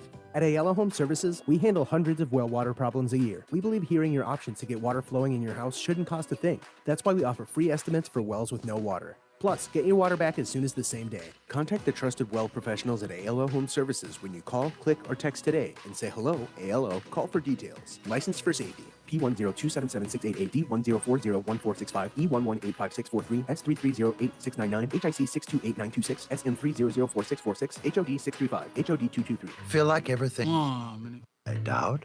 Visit CaliforniaPsychics.com. Our psychics are available to talk 24/7, and we guarantee if it's not life-changing, it's free. Experience the joy of certainty. California Psychics. Out here in the middle of these acres, it can feel like you're the only person on Earth. That's how it feels when you're struggling with your mental health. But you don't have to feel alone. What exactly? Find more information at loveyourmindtoday.org. Brought to you by the Huntsman Mental Health Institute and the Ad Council. Hey, Green Gobbler here. So you've got a clogged drain in your bathroom. Water in the sink's overstaying its welcome. You're spitting today's toothpaste on top of yesterday's toothpaste. You hope that it go away. Yeah, clogs don't just go away. I make them go away. I'm Green Gobbler, the only clog dissolver you need. I'm bleach-free, and I work. Guaranteed or your money back. Because I never met a clog that was gonna unclog itself. Green Gobbler. Let the gobbler get it. The self-proclaimed love child of Rush Limbaugh. They're running a strange program, y'all. Reese on the radio on News Talk 1080 WTIC. Got more news and more views for you coming up. Stick around for that. We'll talk a little more about this Joe Biden nonsense. Do you guys remember this in 2018? This was 2018. And just to listen to it, folks, imagine imagine it's Joe Biden they're talking about instead of Donald Trump in 2018. Just fix your brain to think that. Be honest with America and come clean instead of protecting this president and possibly harming the American people. They've made a decision to execute the 25th Amendment option of removing Donald Trump from the presidency. They just haven't told him or us. He's a dangerous man with a degree of mental and personal instability that puts the country at risk. The president of the United States is unfit to be president. Here comes the cold, bony fingers of insanity and authoritarianism to grab your ankle when your foot drifts off the bed. Theoretically, the 25th Amendment might be useful for removing President Trump from the office of the presidency. The 25th Amendment is there so that you can use it. This was the first place where the 25th Amendment was discussed after Donald Trump was inaugurated, exactly 1 month into the Trump presidency. To try and invoke something like the 25th Amendment, to do something about it. And I think that as citizens, we have to think about what our options are. Is it impeachment? Is it the 25th Amendment? Confronting a president who is so clearly lawless, so clearly out of control, so utterly uninformed. If there are whispers about the 25th Amendment. Whispers among cabinet officials early on about the 25th Amendment. Whispers among cabinet members about the 25th Amendment. Whispers among cabinet officials about invoking the 25th Amendment. Whispering about the 25th Amendment. Whispers in the cabinet about invoking the 25th Amendment. Instability, amorality, inability to function. And I think Donald Trump is wounded. They should invoke the 25th Amendment. Start discussing the 25th Amendment. Investigate whether or not he's unfit. The president may be unhinged and mercurial and constantly lying and doesn't know what he's doing. We don't have a president, and we have a president who's there, but he is not capable of doing the job or living up to the responsibilities. It's really scary. This is the reason why, this is irredeemable. Folks, it's irredeemable. This is what you're going to deal with for the next year and a half. Going into the midterms, this is what you're going to hear from Republicans. Every person that comes forward, unless they're a new jack that no one's ever heard of, somebody that could absolve themselves and say, nope, wasn't me. I wasn't there. I wasn't there. And there's no documentation of them supporting the last president. There must be no documentation, no tweets. In fact, start deleting them now Delete, delete, delete, delete, delete. Start deleting them now. But this is the Democrat Party. You hear them and the news media. Google searches on the 25th Amendment, top searches for Kim Kardashian. We have a president who is not capable of doing the job. Leaders all across the world are making judgments about our president and our country and all kinds of risks as a result of what they're reading about this presidency and the United States. This is dangerous. We are in a worse position than we were in Nixon's final days, because with Nixon, you could certainly doubt his moral capacity to do the job, but nobody could doubt Nixon's intellectual capacity. On the other hand, with Trump, not only is he amoral, but he's also too stupid. He doesn't understand the basics of the job, so he can't carry out his duties. I know you're listening to this going, is this all real? Yes, it is. Yes, it is. It's all real. I've been holding on to this. When did I download this? This supercut. That's what I called it. When you see when you hear all of these in succession, it's called the supercut. In fact, I put this together. The original was on the 20th, July 10th of last year. Yeah. July 10th of last year was when this put together. Here's more. We should be talking about invoking the 25th Amendment, but unfortunately, Republicans are putting party loyalty above patriotism. They are. Yes. They're putting party loyalty over patriotism. That's going to come back and hurt. Are acting as protectors for Donald Trump because he still has the support of their base, and so they are allowing this travesty to continue. In fact, he may be unable to serve. The 25th Amendment is there. There are adults in the room. Don't worry, everybody. There are adults in the room trying to protect the U.S. from the president. We need John Kelly. We need people to speak Kellyanne honestly. Conway. Absolutely. Steve Bannon. Jared Right. Kushner. Let's hook them up to a polygraph. Yeah, Nicole. Let's hook all them up to a polygraph. Listen to this. She went famous for this. Kellyanne Conway. Absolutely. Steve Bannon. Jared Right. Kushner. Let's hook them up to a polygraph. You know what? It's a serious offer. If you're willing, any one of you, hook up to a polygraph. We'll put it on TV. You can have my hour. We'll do one a day. Is Donald Trump fit for the presidency? I could think of plenty of Democrats we could hook up to a polygraph there, Nicole Wallace. Perhaps we should take you up on your offer. Let's get another check of the weather and traffic with Jason Catarinas and Mark Christophers in the BPS traffic. Oh, no? Oh, what am I talking about? It's not even, I'm thinking it's the wrong part of the day. Thank you. I totally forgot. Oh, okay. I can finish playing this? My bad. I didn't even realize what time it was. I thought I was ready to go to break. My bad. Is he capable of carrying out the responsibilities of America's commander-in-chief? You're all welcome. Yeah. Well, look, I think we already know, everybody knows, the whole country knows that this president is unfit. Invoke the 25th Amendment to the U.S. Constitution. Eisenstein was going to organize the cabinet to use the 25th Amendment to oust you from office? A great many people have wondered whether this president was fit for the office and whether they had to contemplate the extraordinary step of invoking this article. None of them can survive politically. None of them. How could they? This is all there. All there.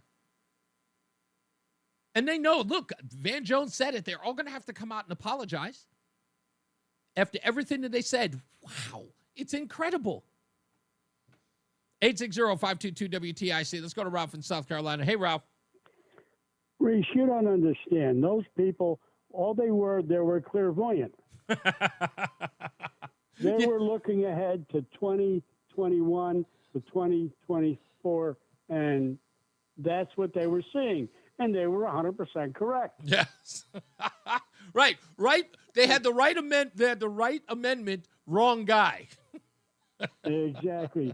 And I guess the thing that really bugs me a little bit, Reese, is you watch all these quote-unquote newscasters. They're not newscasters. They're Democrat operatives talking about Biden now, and everything. The American people have seen it right to their face.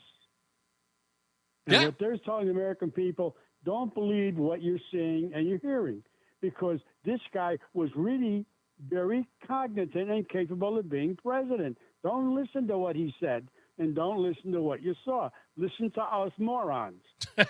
Ralph, let me ask you. Who will lie to you. Let me ask you this.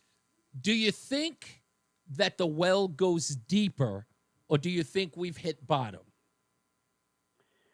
What I'd like to know, and I think people like you, because I think you and I think a lot like, is who was running the country, who was making the decisions, who was using the pen to sign all those deals, whatever, and 1,500 pardons?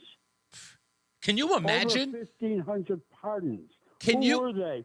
Who approved it? Can you imagine that if we get to the bottom of this well, which I'm sure it's going to run deep, but can you imagine if everything that this president has done, I'll even go so far back as 2022, let's say there are 2 years of his presidency that gets completely vacated, like an asterisk, like a Barry Bonds asterisk on his entire presidency. Everything that he auto-penned, that he had absolutely no idea what was going on, all gets vacated.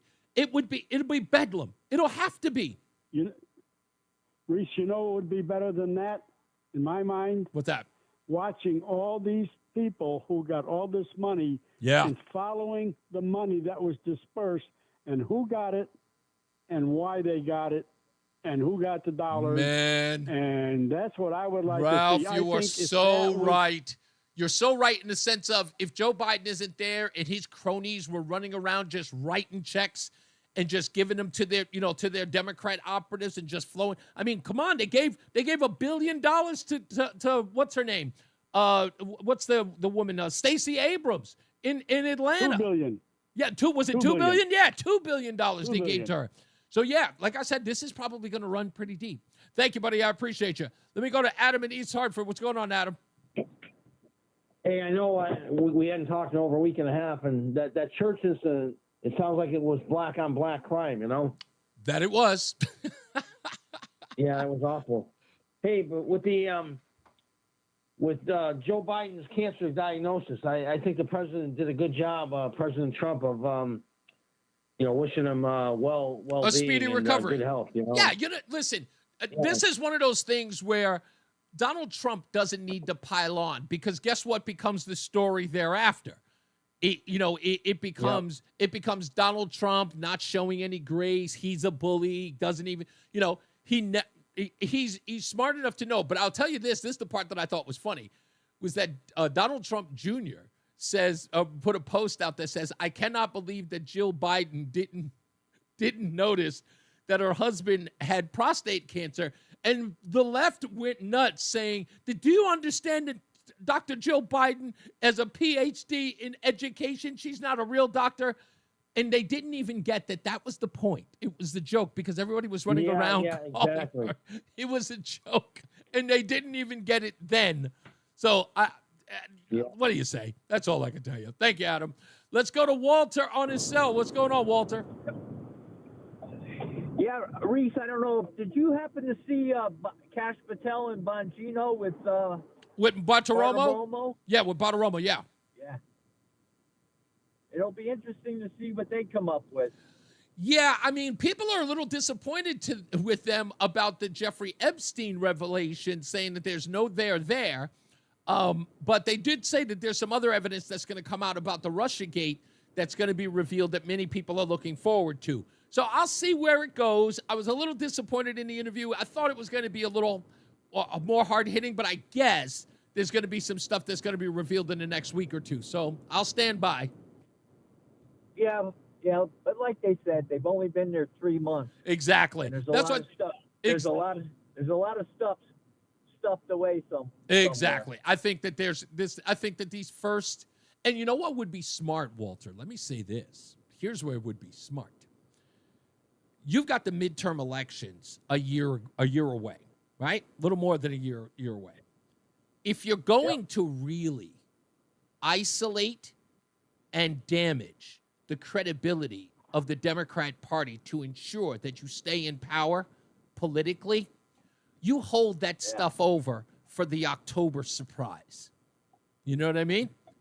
Make sure it is fresh in the minds of people come the midterms. That's what I would do. So, I hear you. Yeah. Thank you, Walter. Have a good one. Thank you, man. You too.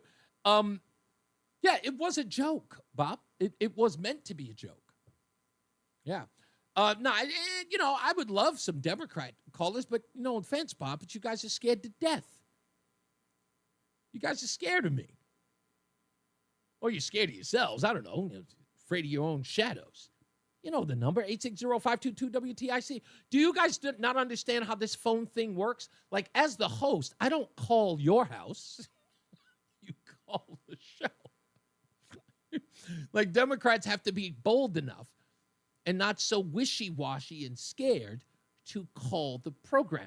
They don't call. I've had plenty of them call, and what have I done? I've swatted, I've spanked them like a redheaded stepchild. It's easy. They're scared to death of me. That's all you have to do, Bob. If you think that you can stand toe-to-toe with me, get on the phone. Let's go to Tim in Broadbrook. How are you? How are you doing, Tim? Tim, I'm doing wonderful. I just think, you're asking for the impossible dream here. There's no Democrats that really have an opinion about everything because everything they get is from the legacy media, indeed, which has a form of, there's a talking point for everything. And if they haven't been clued in advance, they really can't have a conversation. Isn't that bizarre? Orange man bad. And then, I was talking to this guy who thinks he's a pretty smart guy the other day, and he was talking about how the economy is worse. I said, did you ever hear of monetary and fiscal policy? You got to say things real slow so it can soak in. And he had no idea what I was talking about. I said, well, here's the thing. Government sank too much money into the economy, so we have inflation. You have to kind of cut down on the amount of money in the economy, and that causes shrinkage temporarily, but that also eliminates inflation. All I know is my post office pension is I'm losing money. So the whole world's got to starve so these retarded Democrats can have a good life. The whole world has to be in turmoil so the military elite can have theirs, Tim, it's a sad state of affairs, but I have these arguments with so many liberals on a regular basis. They take their marching orders from the legacy news media and then regurgitate it like a bunch of parrots. Immediately. The tariffs are taxes, Brock. The tariffs are taxes, Brock. Oh, let's get another check of your weather and traffic with Jason Caterina and Mark Christopher in the BPS Traffic Center. Hey, Mark. Brock. Brock.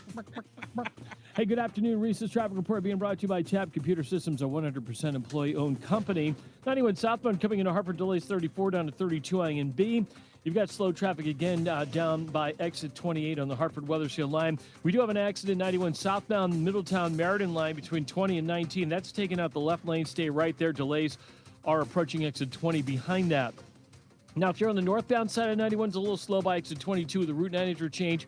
And again, from exit 25 up to 25, 26 up to 29 for the Charter Oak Bridge. If you're traveling 2 westbound, delays 1D up to the 84 West merge. 9 northbound Middletown slows Harvard Park to the Aragoni Bridge. If you're westbound 84, a little tight 23 into the Mixmaster. 84 eastbound in Southbury, look out for an accident between exit 15 and 16. If you're on the shoreline, 95 southbound, New Haven slowing 46 down to 43. And southbound on the Parkway, a little tight now, moving by exit 60 into the West Rock Tunnel. IT service, cybersecurity, and compliance does not have to cost your business. It's bottom line. For more than 40 years, Tab Computer Systems has helped Connecticut and Western Mass businesses with affordable computer services. Call Tab Computer Systems today and see how they can help your business succeed. 1-888-TAB for help or tabinc.com. Traffic and weather together on the 8's WTIC News Talk 1080. WTIC weather. Well, that's on Monday afternoon. Breezy with a mix of clouds and sun. The high 67. Still breezy this evening. Otherwise clear to partly cloudy and cool. The low down to 46. Partly sunny for our Tuesday. Cool and rainy weather on the way for the rest of the week. So enjoy our Tuesday with a high of 64. Then it's cloudy for Tuesday night. The low of 52.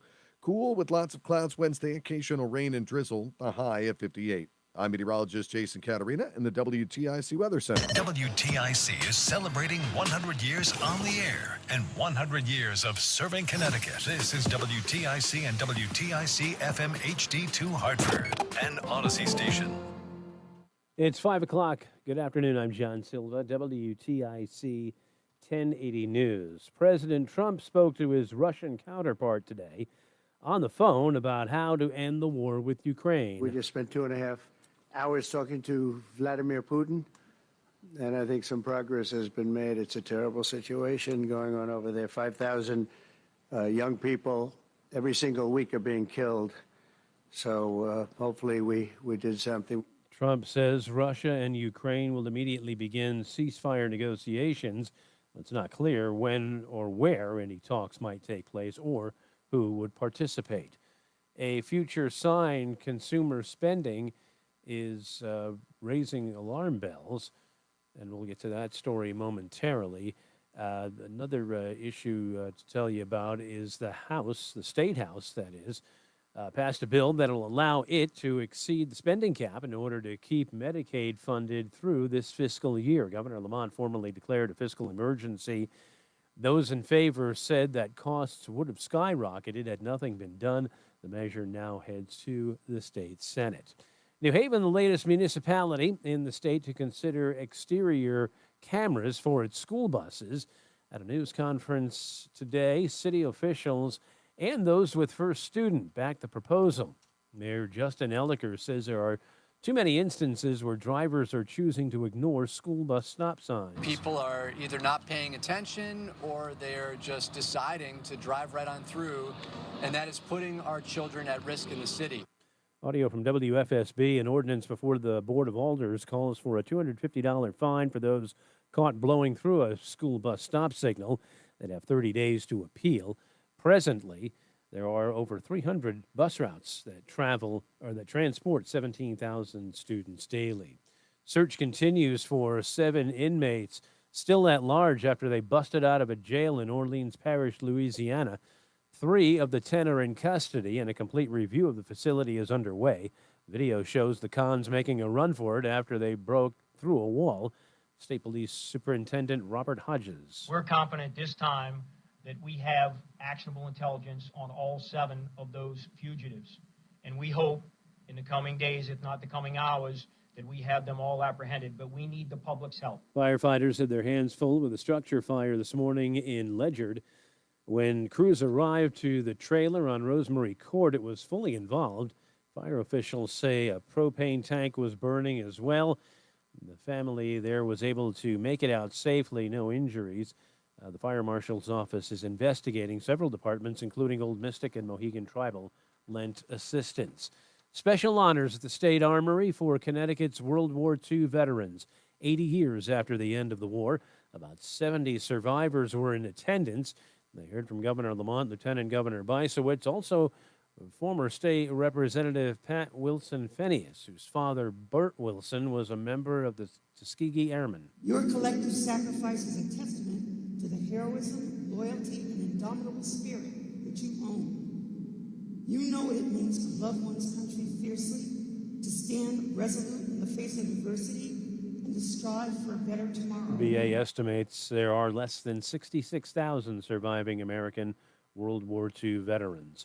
Wall Street, the Dow up 137 points today. NASDAQ was up 4. S&P gained 5 points. For these stories and more, go to WTIC.com. I'm John Silva, WTIC 1080 News. Why are you putting it off? Can't afford it? Too much hassle? Think you don't need it? There's lots of excuses for putting off life insurance. But if you weren't there, who would pay the mortgage and other bills? With Ethos, you could be covered in 10 minutes and boom, family protected. Ethos, fast and easy online term life insurance. Up to $2 million in coverage with no medical exam. Some policies as low as $1 a day. Answer a few health questions and get your free quote at getethos.com. That's getethos.com. If Ernest Hemingway was alive today, would he say this to you? Shakespeare, Mark Twain, Edgar Allan Poe, all great writers. And after reading your book, I simply must add you to the list. Wait, you don't have a book yet. So make a free call to Page Publishing. Turn your book idea into publishing gold. 800-215-6818. 800-215-6818. That's 800-215-6818. The hour that packs a punch. It's Reese on the Radio on WTIC News Talk 1080. Oh, it is a pleasure to be here. I'm always excited to be here on a Monday. I'm not like most people. Monday is a great day. I'm sure a lot of you had a wonderful weekend. And, of course, I had to get back to the grind of the week, but that's okay. That's what Reese on the Radio is here. We'll make sure that you get through the week with style, especially now while everybody is going home. In this hour, we will get you a dozen bagels a month for 6 months, courtesy of Between Rounds, the Bagel Bakery and Sandwich Cafe. You can find them in South Windsor, Vernon, and Manchester. All you have to do is call up at the end of the show. We're going to change it up a little bit. Hopefully, they're going to let us do this in the sales department and definitely Between Rounds. We're going to do something a little different in the show so that we can get people the Between Rounds bagels. I actually had an onion bagel today from Between Rounds.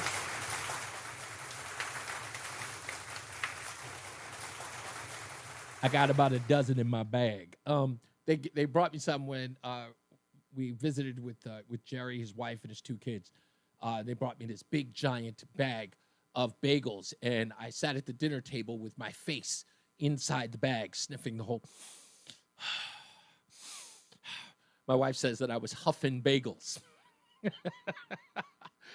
That I could smell the onion bagel, because, of course, it's an onion bagel. You can smell it through everything. Speaking of everything, that is my favorite bagel, the everything bagel. I used to be a cinnamon raisin bagel guy, but an everything bagel, that's my favorite. But the onion bagel is undeniable. It's just one of those things that are just like onion and bagel. It's perfect. It's almost peanut butter and jelly perfect. But that bagel just smells divine. I don't know if that's you. Love that smell. I could just... It smells great. I'm not kidding. I wish I was exaggerating, but I can't. I really do. When you got your peanut butter and jelly bagel, Roland, what flavor did you get a bagel? Do you remember? No? Okay, he's doing something else. Maybe he may have gotten a cinnamon raisin. He seems like a cinnamon raisin kind of guy. Negative. What did you get? What kind of bagel did you get? Oh, when? When you got your peanut butter and jelly. Oh, bagel. just regular plain. Plain? Come on. The chef, the gumbo guy, got a plain bagel?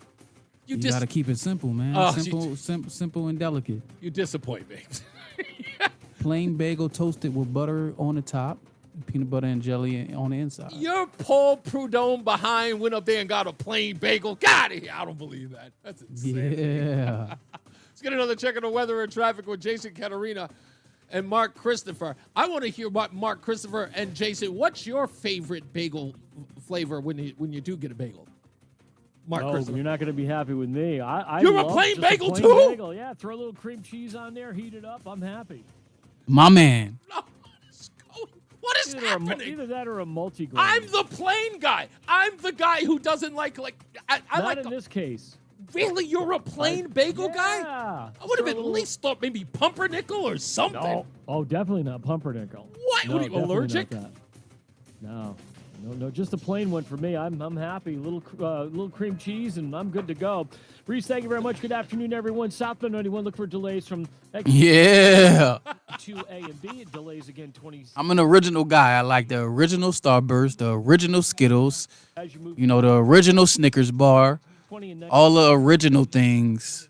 Once they start making the other versions, I don't like any of those. I keep it simple. Down to between 20 and 19 from that accident. Northbound 91 moving well. Cromwell through downtown up into Windsor. Westbound 84 is tied up 56 Governor Street out to 45 Flatbush 84 eastbound. I love slowing, an onion bagel, approaching man. 46 That's Sisson Avenue. Disgusting. It's almost 2 westbound a little addicting. slow as you merge with 84 West. Quiet Middletown. Waterbury sluggish 25 up to the Mixmaster on the westbound side of 84. 84 eastbound Southbury. Look out for an accident between exit 15. What are you putting on the onion bagel? A little bit of a delay there. Definitely 84 eastbound cream Newtown is cheese slowing from and 10 to 11. Southbound Parkway a maybe little tight lox. as you move by exit 60. Wow.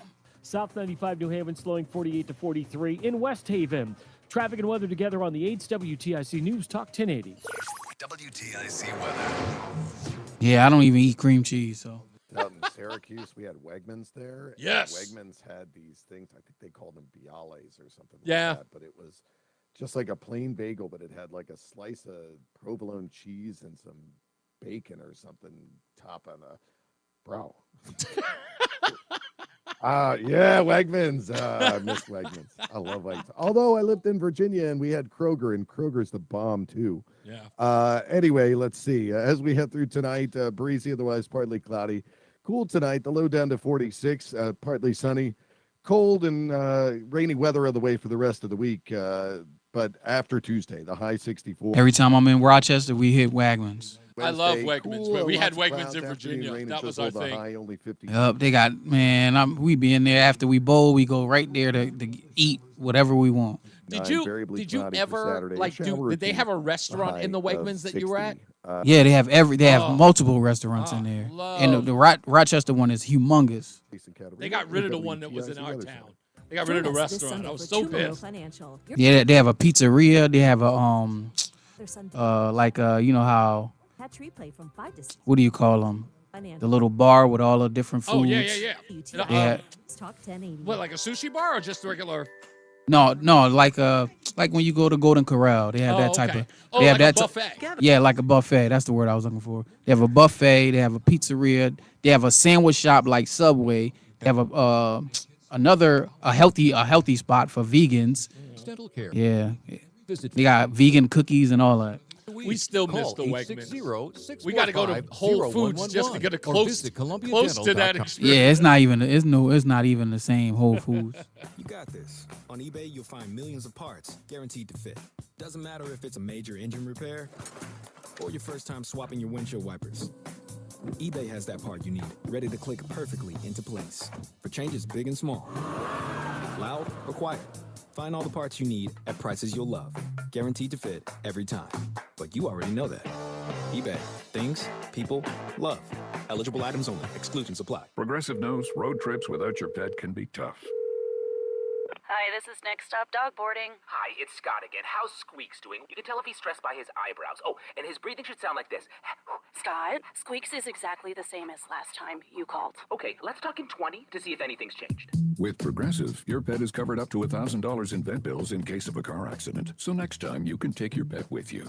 Progressive Casualty Insurance Company and affiliates. Not available in all states. Coverage for dogs and cats is included with the purchase of collision coverage and subject to policy terms. Do you have $10,000 in credit card debt? Are you barely getting by making minimum payments? With credit card debt reaching all-time highs, National Debt Relief is letting everyone know about great debt relief options now available to help people with overwhelming credit card debt. These options may reduce a large portion of your credit card debt. Get a free debt relief consultation when you call 800-280-2424. 800-280-2424. That's 800-280-2424. The success you've already had matters at University of Maryland Global Campus because we're a school for real life. An accredited state university, UMGC lets you earn up to 90 credits toward a bachelor's for prior learning, life, and work experience, or transfer up to 12 credits toward a master's. We offer affordable tuition and online and hybrid courses. No application fee if you apply by May 30th. Learn Here we go. UMGC.edu. Certified to operate in Virginia by Chev. Reese on the Radio is getting ready to drop some knowledge on WTIC News Talk 1080. Drop it. All right, we're going to get to your phone calls, and I like it, by the way. I want to tell everybody, I like this style where everybody pushes the phone calls to the third hour so I can get a whole bunch of stuff in, and you guys can opine about it after the fact. It gives me an opportunity to get all the stories that I put together. I put this show together in 3 hours before I come in here and do 3 hours. So it's really 6 hours that I'm actually on here. Today, in particular, I was in my office by 9, but, it's neither here nor there. But I come here to do a great job for you, so I appreciate you guys holding out for me until I get to you.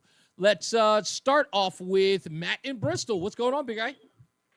Hello, Mr. Hopkins. What's up? How are you doing, sir? I am first great. of all, you work more than that because even when I text you on the weekend, you're on stories. You're already on them. Yeah. So let me play devil's advocate. Since no Democrat's going to call you, I'm going to be the Democrat. Okay. For the day. Okay. Now, you complain that Chris Murphy is backing off of the gun rights issue, right? Yeah, he's saying it's no longer a litmus test for us to back a Democrat. Okay. So my question is to you is we always say that our representatives are supposed to represent us, not their own feelings. Right. So is him changing his mind and representing the people that don't agree with him, is that a bad thing? Okay, I'm going to say no if that were the case. The premise is a little off, Matt, and I'll tell you why. Why is it that why is it that Chris Murphy is overwhelmingly supported as a senator of Connecticut? His core issue is the gun issue. It's the Second Amendment issue. It's about gun. It's the what do you call it? It's the anti-gun, anti-Second Amendment policies that he champions. In fact, if we look at Chris Murphy as a whole, that is the core issue that's associated with his name. So it is fair to assume that every time he wins an election, his constituents are saying, I'm voting for that guy because of where he stands on gun control. For him to flip-flop on that, I think, and this is what I think Chris is sort of where he sort of wanes, and it may affect his electorate. I think he's saying on a national platform, the litmus test is no more. I think as to be a Connecticut Democrat, you have to wholeheartedly push for gun laws. Okay, see, that's where the crux of the issue is, because if you're talking about a litmus test, yes, he was Mr. Sandy Hook, gun control, everything. Yep. But if he sees the people he's representing falling a different way on an issue, if he didn't change that issue, we would say he's representing himself, not us. Right. So we can't have it both ways.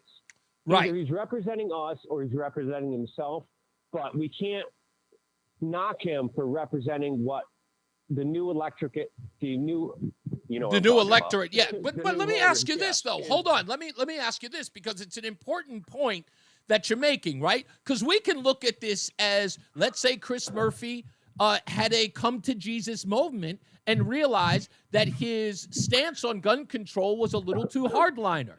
And he had decided now that he was going to lighten up on that. Well, the fair question to ask as he changes his mind is what brought him to that come to Jesus moment? What was the point? Like, why did you reach that assessment? And if it was because you're losing elections, that's dishonest. It's not what he truly believes. He's only changing what he believes to get elected. And that's, to me, that's just as bad as Robert Byrd joining the Klan to become a senator in West Virginia.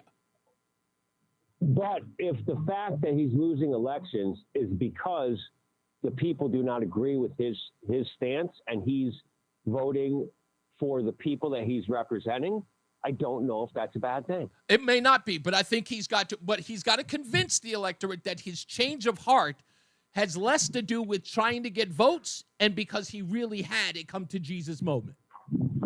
Yeah, I don't believe any of that. No. I understood your position here. It's all acting. And look, if I may say in your defense, to actually give you some kudos, and the Oscar goes to Matt in Bristol. Congratulations, Matt. The acting was superb. Sounded just like a Democrat, sir. Have a good one, boss. Let's go to my good friend all the way out in Fresno, California. Courtney Ann is on the phone. How are you, dear?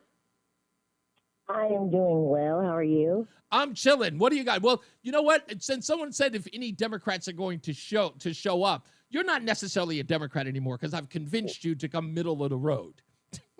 I was going to say, when I called him, I was like, I'm probably the closest thing to what he's looking for. Yeah, exactly. What do you got for me, Courtney? A couple of things. So I might go out of order, but so one, just to the Chris Murphy guy, so are you guys saying that someone who supports gun control is like not a good thing or something? Well, what we're saying is that gun control laws, and his stance in not understanding that is that law-abiding citizens are the only people who are going to be affected by gun control laws.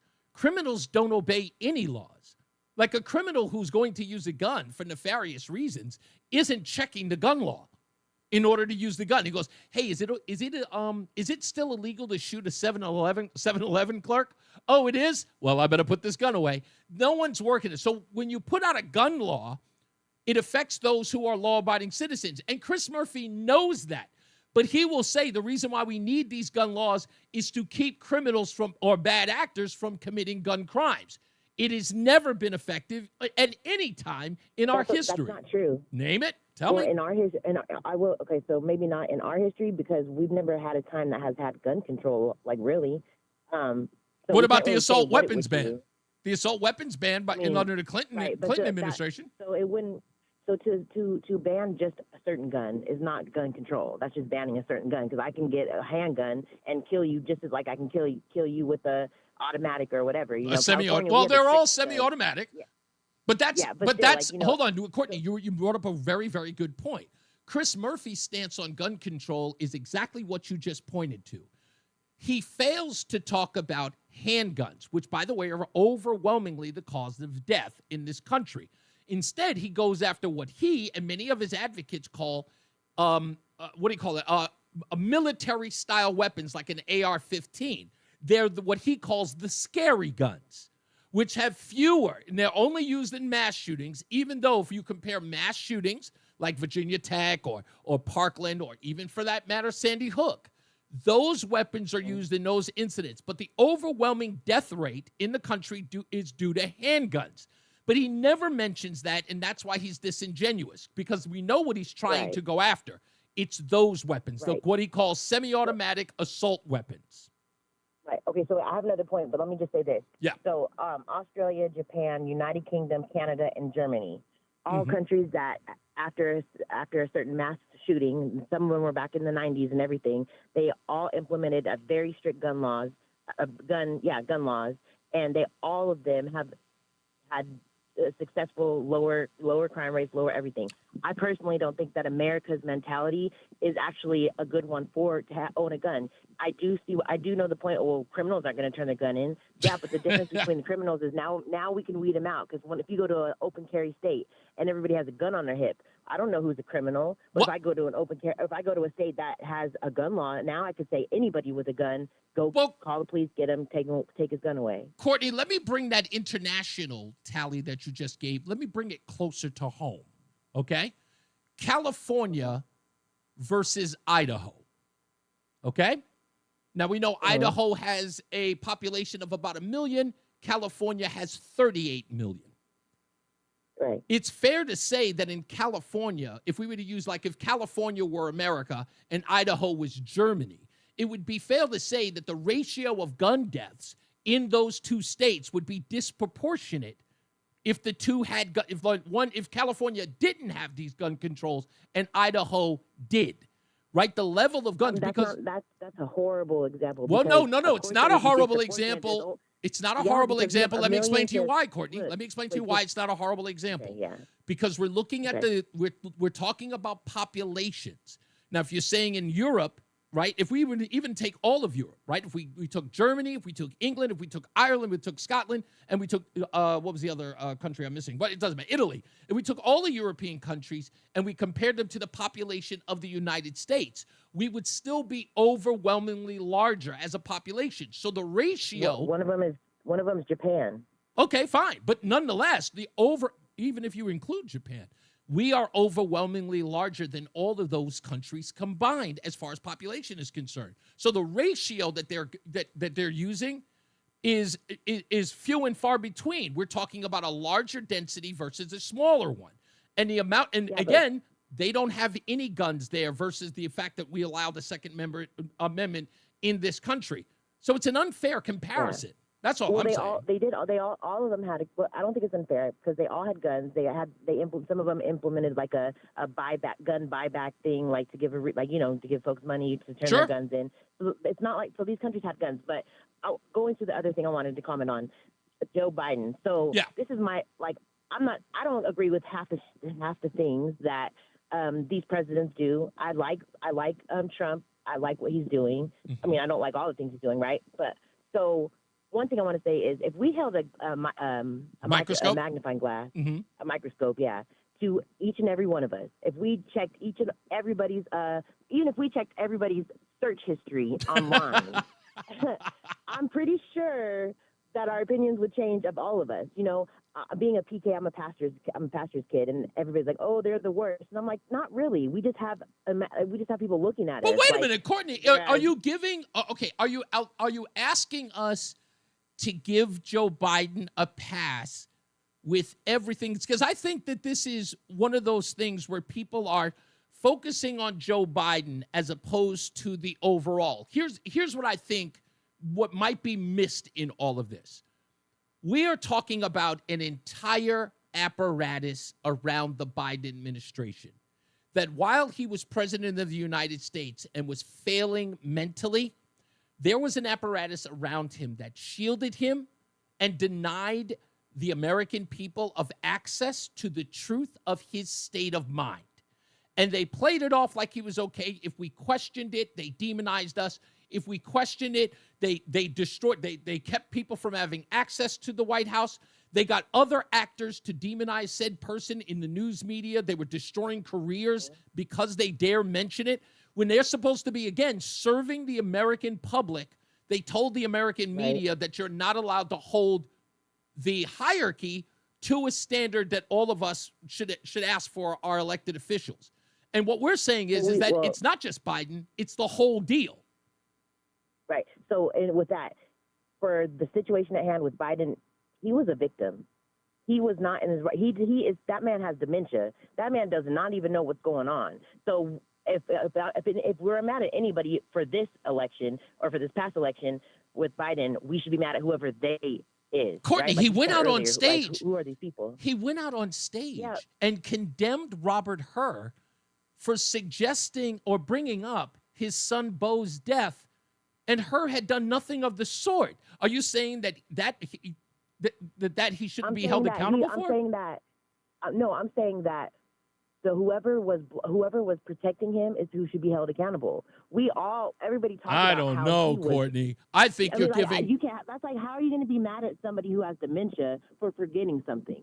No. Okay, like, that I don't think. I don't example. think that's the case. What I am saying here is, Joe Biden at some point went out there and gave stump speeches, and when he was failing miserably and he couldn't remember certain people's names, he was shaking hands with dead people, he was falling off stages and falling off bikes, he should have, and again, in service to the American people, should have said, I can't do this anymore, and stepped down. His ego. Except this is where the American people, this is what I always say, American people, all of you hearing me now, wake up and become accountable for yourself and your country. I got to take a break. Hold on, Courtney.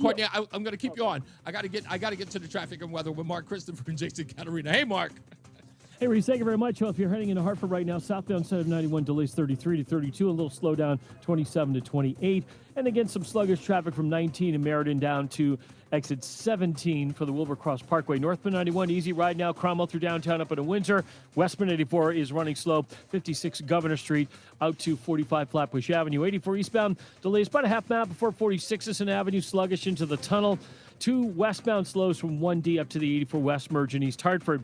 If you're heading 9 northbound, you'll see some sluggish traffic. 32 in Berlin up to the 72 interchange in New Britain. On the westbound side of 84, look for sluggish traffic from 25A up to the Mixmaster. 84 eastbound, a little slow in Waterbury by 18. 84 eastbound in Newtown slows 10 to 11. Westbound 84 is tied up in Newtown from 10 down to exit 9. Looks like there's an accident just west of exit 9 in Newtown. Southbound 95 delays 48 down to 43 in West Haven. 91 southbound a little slow from 3 down in toward the 95 interchange. Traffic and weather together on the 8's WTIC News Talk 1080. WTIC weather.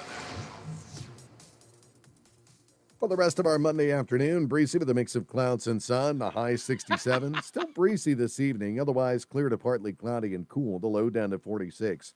Partly sunny for our Tuesday, cool and rainy weather on the way for the rest of the week. So enjoy our Tuesday with the high of 64. Then it's cloudy for Tuesday night, the low of 52. Cool with lots of clouds Wednesday, occasional rain and drizzle, the high of 58. I'm meteorologist Jason Caterina in the WTIC Weather Center. And now, a WTIC news update. It's 5:30. Good afternoon. I'm John Silva, WTIC 1080 News. No injuries reported when a trailer caught fire early this morning in Ledyard. Blaze broke out in the structure on Rosemary Court. Several companies responded. No word yet on the cause. 3-year-old girl sustained burns in Windsor Locks on Sunday when her dad lit a fire pit.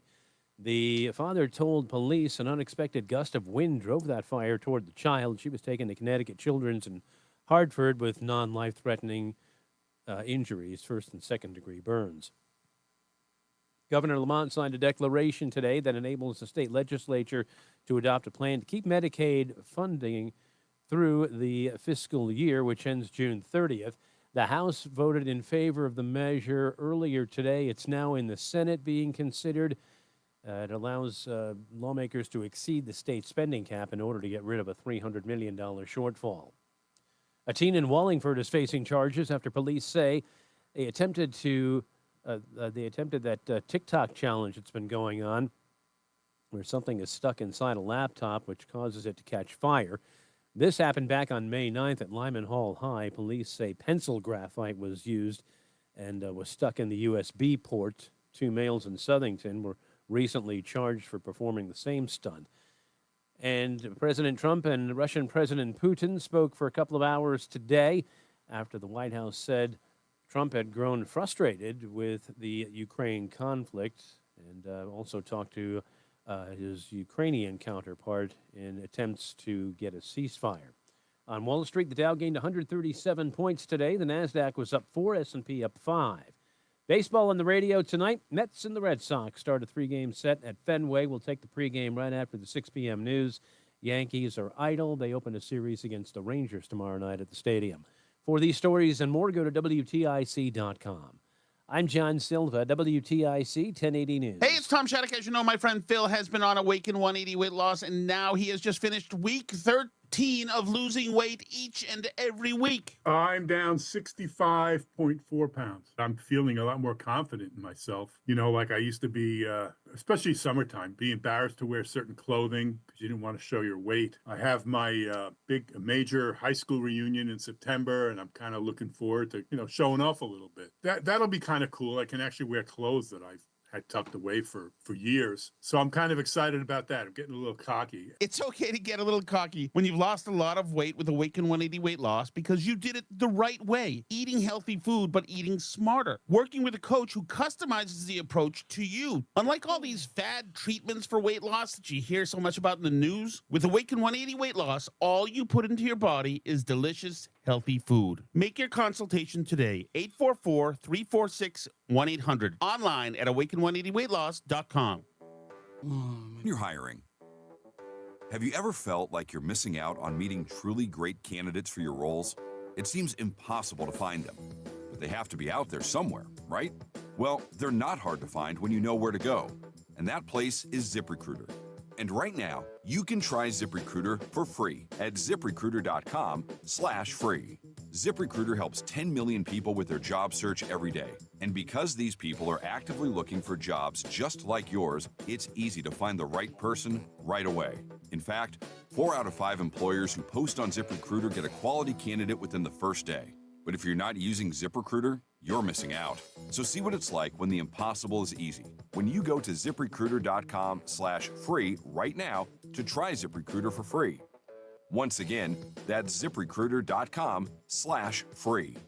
ZipRecruiter.com/free. Never miss out on great candidates with ZipRecruiter. George Norrie here from Coast to Coast AM, wishing WTIC a very happy 100th birthday.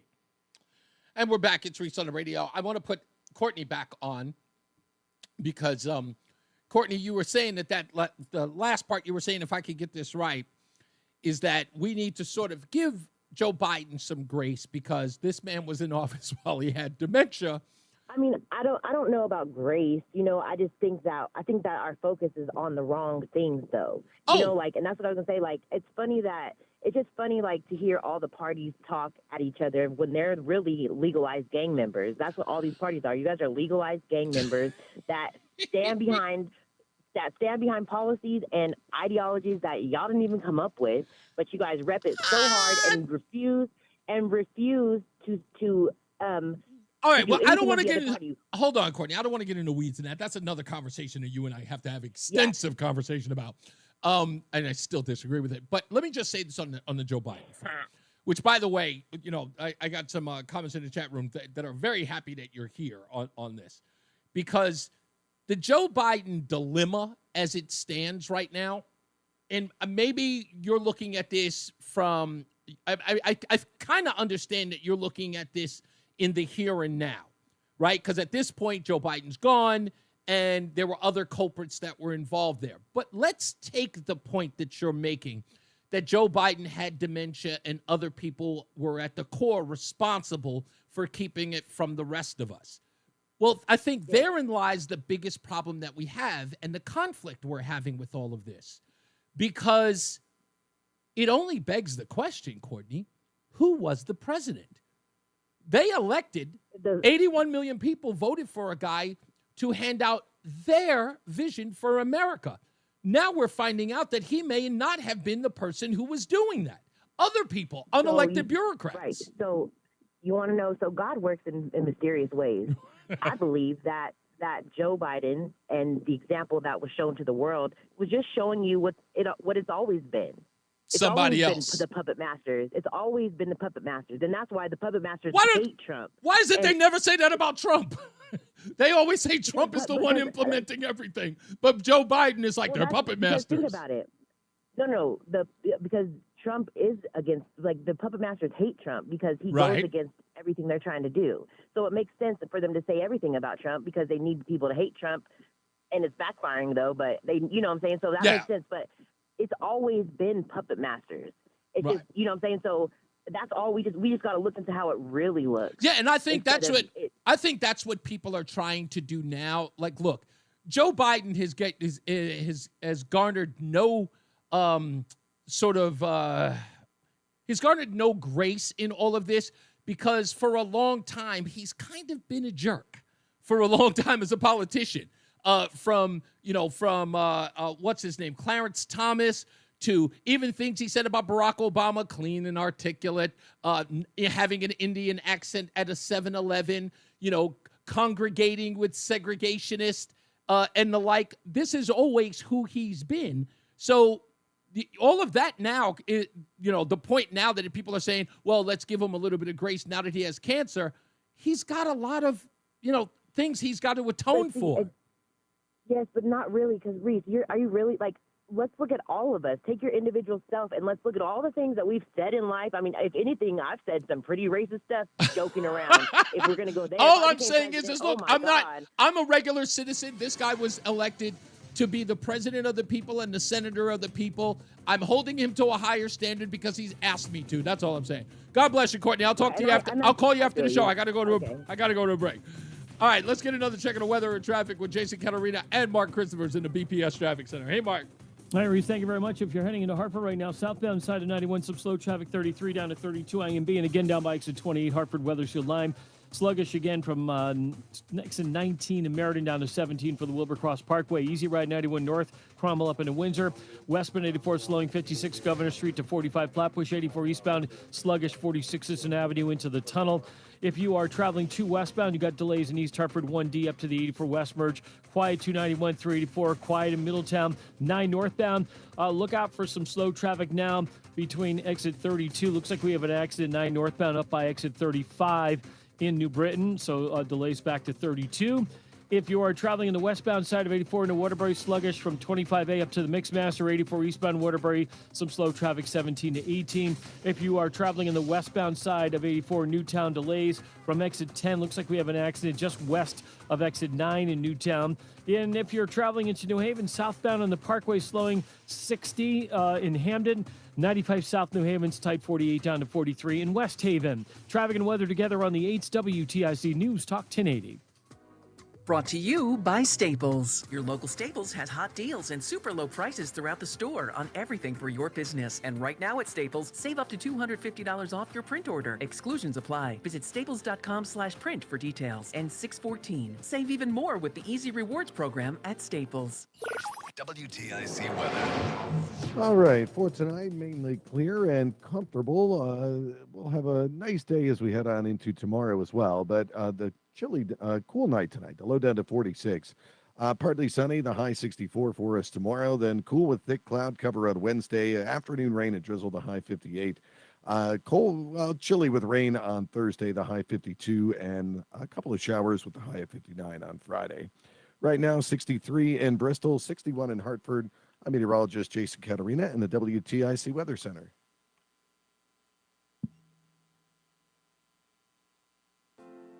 You ask a lot of your liver, so give it the support it needs with Active Liver. Go to NordicUSA.com, Amazon, or ask for Active Liver at your local CVS. New you, new Nordic. Tune in to WTIC News Talk 1080 for Healthy Rounds, Saturday mornings 11 till noon. Learn from the top experts about the latest medical news and call in with your questions. Healthy Rounds, sponsored by Hartford Healthcare, Saturday mornings 11 till noon on WTIC News Talk 1080 and WTIC.com. This is Dale for Northeast Men's Health, where we've successfully treated thousands of men for low testosterone and helped them feel like their old selves again. Please take a moment and listen to how we help Marty. I was a really grumpy guy, sleeping like garbage, and getting older, the energy level was just in the toilet. And that was what led to me going in. I've been treated at Northeast Men's Health for low testosterone, coming on about 2 years now. Within a few weeks, I started noticing I was sleeping a little bit better. I definitely noticed a higher energy level, but the old man crankiness just went away. I'm able to stay really well organized. Nothing slips through the cracks. Having the T treatment is leading me to keep on top of my game. What I would say to any other guy that is in the same situation where they feel like they're dragging, just call Northeast Men's Health. You won't regret it. Thanks, Marty. It's true. Low T therapy can dramatically change your life. Your initial appointment is only $99 with results in minutes. And if you start on testosterone the day of your appointment, your visit is free. Call today, 800-930-5956, or go to northeastmenshealth.com. Seems everything costs more these days. Gas, groceries, and when's the last time you checked your wireless bill? Yikes. When it comes to big wireless, if you're staying, you may be overpaying. Here's how to get the same fast, reliable nationwide coverage without the big wireless bill. Switch to Consumer Cellular. Plans start at just $20 a month, and that's not a short-term promo. Our U.S.-based experts will get you switched and saving in about 20 minutes. Call 1-888-FREEDOM, visit consumercellular.com or a store near you, and start saving today.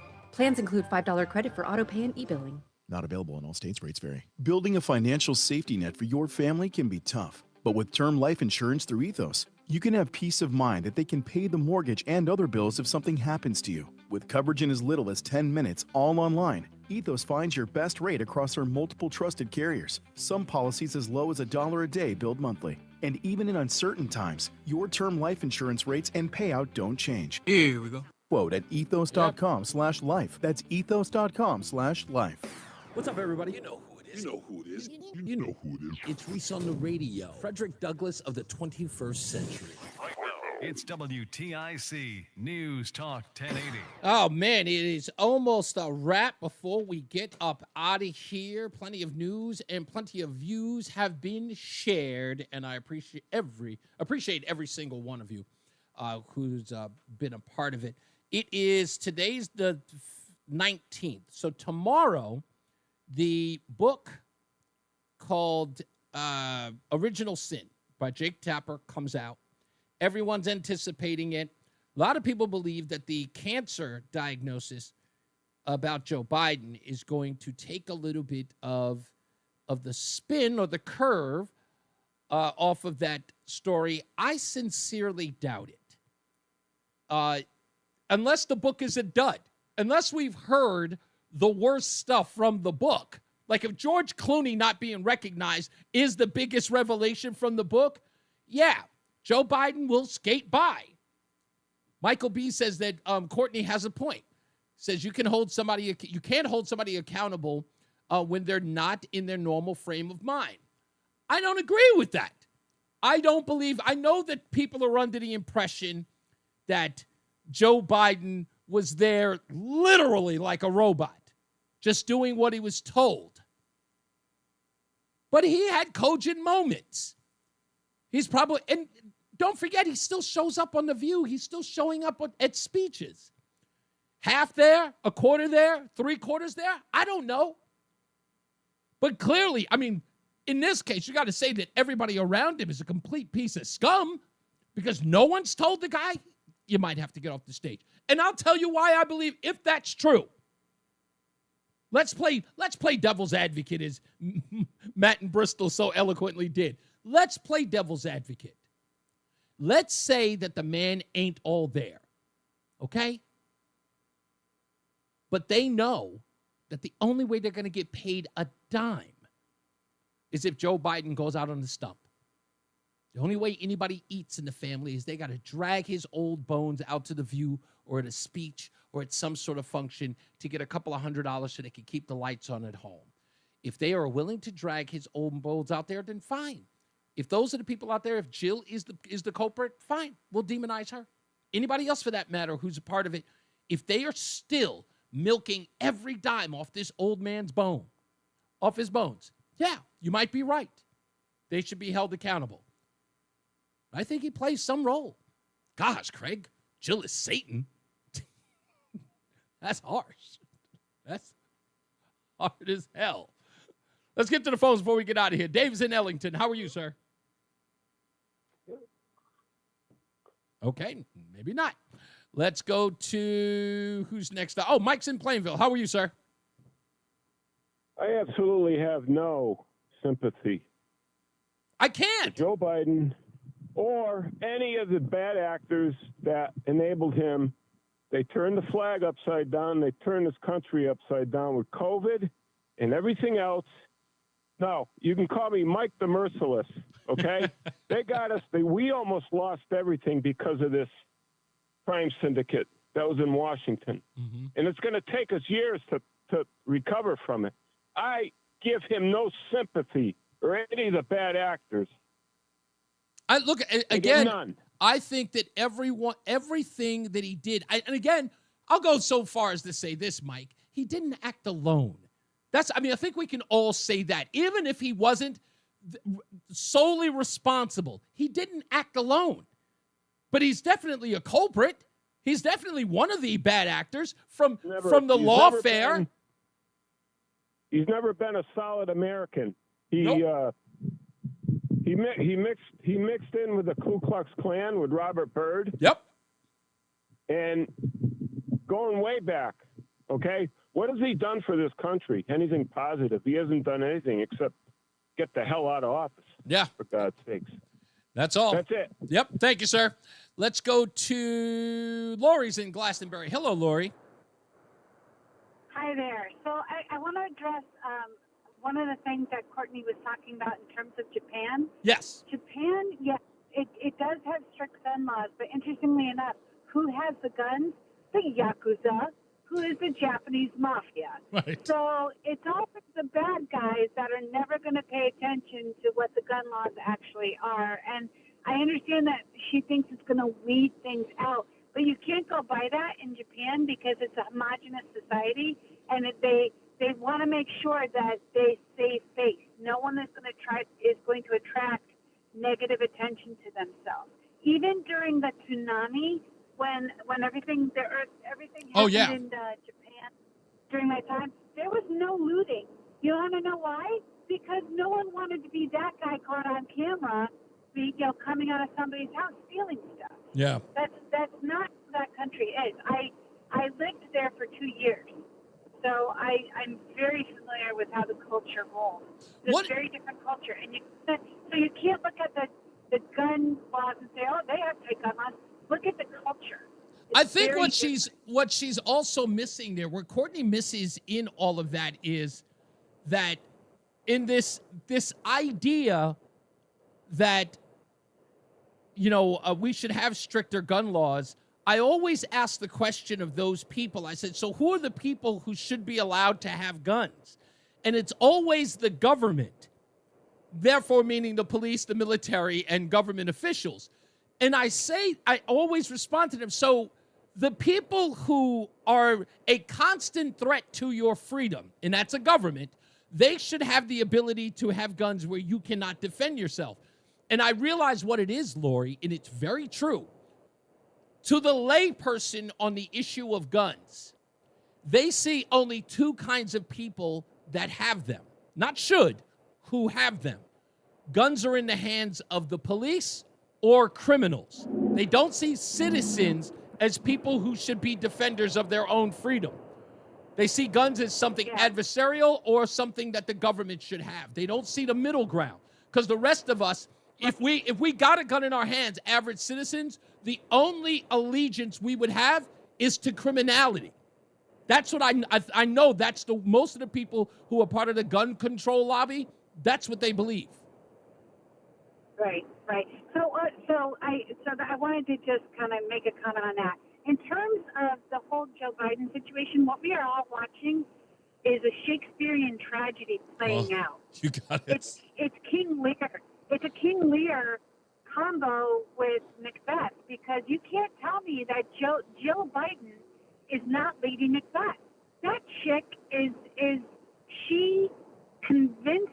I don't know what she did, but she is Lady Macbeth if ever there was one. It's elder abuse. Well, he may be responsible for some of his actions. I think the majority of it is elder abuse, and that chick needs to be held responsible. I know. She needs to be called into court. I've been calling it elder abuse since 2022. I told everybody it's elder abuse, and they said I should. No, it's not. And because you're letting your husband who has cancer and dementia because you want to be the one pulling the strings in the background. No, I'm sorry. I don't have a lot of respect or mercy for that. And I want to also answer to the idea in biblical text in Scripture. It says, don't desire to be a teacher, because teachers are held to a higher standard.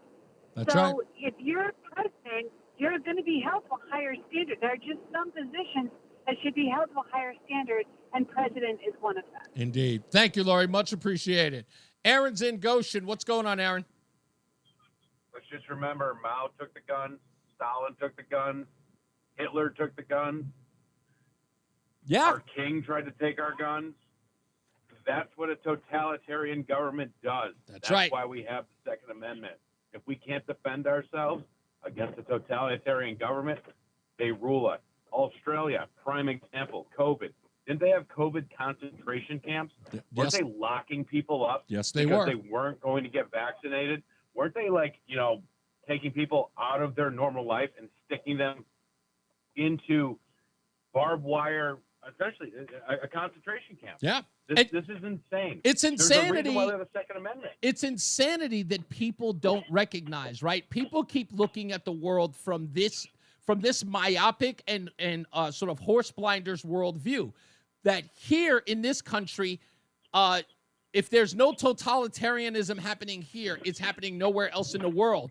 But as you just mentioned, you can go anywhere and see an unarmed populace be treated in ways you wouldn't imagine. And Australia during COVID is a perfect example.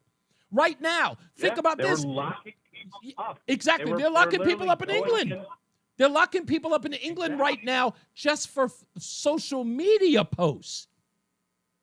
So let's look at the crime rate in Europe, right? Yep. So it's not committed with guns. No, they just beat the hell out of people with baseball bats, throw acid in people's faces, and so on and so forth. So a criminal is going to find a clever way to commit a crime. That's no right. matter what. Mm-hmm. No matter how heinous they are, they're going to find some way to do it. They always So do. whether it's a gun, whether it's acid or whatever, it doesn't matter. Bottom line is, a well-protected society that regulates themselves will be a free society. Always. And that's what we're all forgetting. Indeed. Thank you, Aaron. Great points. Great points. Let's go to good friend Craig in the cab. What's going on, sir? Craig? Well, if American citizens, yes, I'm here. No, I got you. I'm sorry. All right. If American citizens didn't have firearms in the 1700s, we would be living in a British colony right now. Great point. Talk about bringing it home. I love it. That's right. We wouldn't be celebrating our 250th anniversary. That's what a militia is. It's citizen soldiers, and they brought their own firearms. They weren't given those firearms by the government because we didn't have them. Such a good point. Slow your roll, people. There's a reason why most mass shootings happen in gun-free zones, because when the target is unarmed, people That's do right. crazy things. And by people, I mean citizens. I mean, the guy next door and governments. Isn't it They get crazy? free reign. Isn't because it crazy, Craig? If you look at any one of those mass shooting incidents, it is when an armed populace shows up, be it the police or people with a weapon. When they show up and they start firing back at the mass shooter, he always hides and then offs himself. When no one is challenging him, he just has free reign. And then someone shows up with a gun pointed at him and he cowers someplace and then decides to either take his own life or give up. It's always the case. Well, you look at situations like Sandy Hook, that's a deranged person, but they know they have 5 to 10 minutes before there's any first responders there. Yep. So there's no fear, even though in the back of their minds, they know they're not going to make it out, but they're going to create as much carnage as they possibly can for that 5 or 10 minutes. Exactly. That's why I think school resource officers are so important. I do have to say something because I did put in the chat room about Joe Biden. When you're in a relationship, you're in a marriage, Mm-hmm. husband and wife have to be their own designated drivers. Yeah. Right? When your spouse is doing something crazy, you got to say, stop. Yep. It's getting out of control. And she didn't do that. No. And she said, you're fine to drive, and she threw him the keys to the country. And I'm sorry. That woman, I think that's the nucleus of the problem. I think you know what? I think that sentiment is growing, Craig. And I think that sentiment is growing so much. She may be Lady Macbeth at the end of it. In order to give him some grace, they may have to destroy his wife. She needs to be destroyed. There's only one person in Joe's life that could have stopped it, and it was her. She could have tapped him on the shoulder one evening after dinner in the White House and said, Joe, it's time to leave Washington and let's go back to Delaware. Yeah. You can't do this. Yeah. She It's didn't true. do that. Yeah, she didn't. You're right. Thank you, Craig. Very, very poignant, sir. As always, man. Thank you. Yeah, look, maybe at the end of the day, she will be. I think the media's got to have guts, though. I think the media's got to have guts. Chris Murphy, you should start that campaign. Just say, if you really think about it, it was Jill who said that he should slow down. Who should have said to slow down, Joe. Let's go home to Rehoboth. It's quite possible. As I always say, radio is free, so we thank you for paying attention. Remember to keep JC in your hearts and in your mind. Sean Patrick, we love you and we miss you. Remember that panic is not planning, so plan your work and work your plan. Me, I'm Reese on the Radio. Welcome to your week. You have a good night, pleasant tomorrow. We'll see you back here next time. Jason Caterina's got your weather, and Mark Christopher's going to get you home in the BPS Traffic Center. Good night, Mark. Hey, Reese, have a great night. We'll see you tomorrow. If you're westbound 84, you're going to see some delays in Hartford And just like that, we're done. to exit 47 Cerny Street. Eastbound 84 just losing a little All right, speed. see you 48 Capitol mañana. Avenue into the tunnel. Yes, sir. See you tomorrow. 3 down to 32 A and B. And Eat something good, man. I'm going to try. I'm going to down try. into Cromwell, northbound 91, no problems. Cromwell up in the wind. Thank you, Lori. Thank you, Michael A. Thank you, everybody. You guys were great in the chat room. Thank you, as always. Folks, for those of you who check us out online, I know you can't always be here during the day, but send us a message on Facebook and on X and on YouTube. Just send a quick note. Let us know that you're there. We'd love to give you a shout-out and let you know that, well, at least we'll let you know that we know that you're watching the show and you appreciate it. Okay? It's been great. It's always fantastic. I love you all. Be good to each other. Stay out of trouble.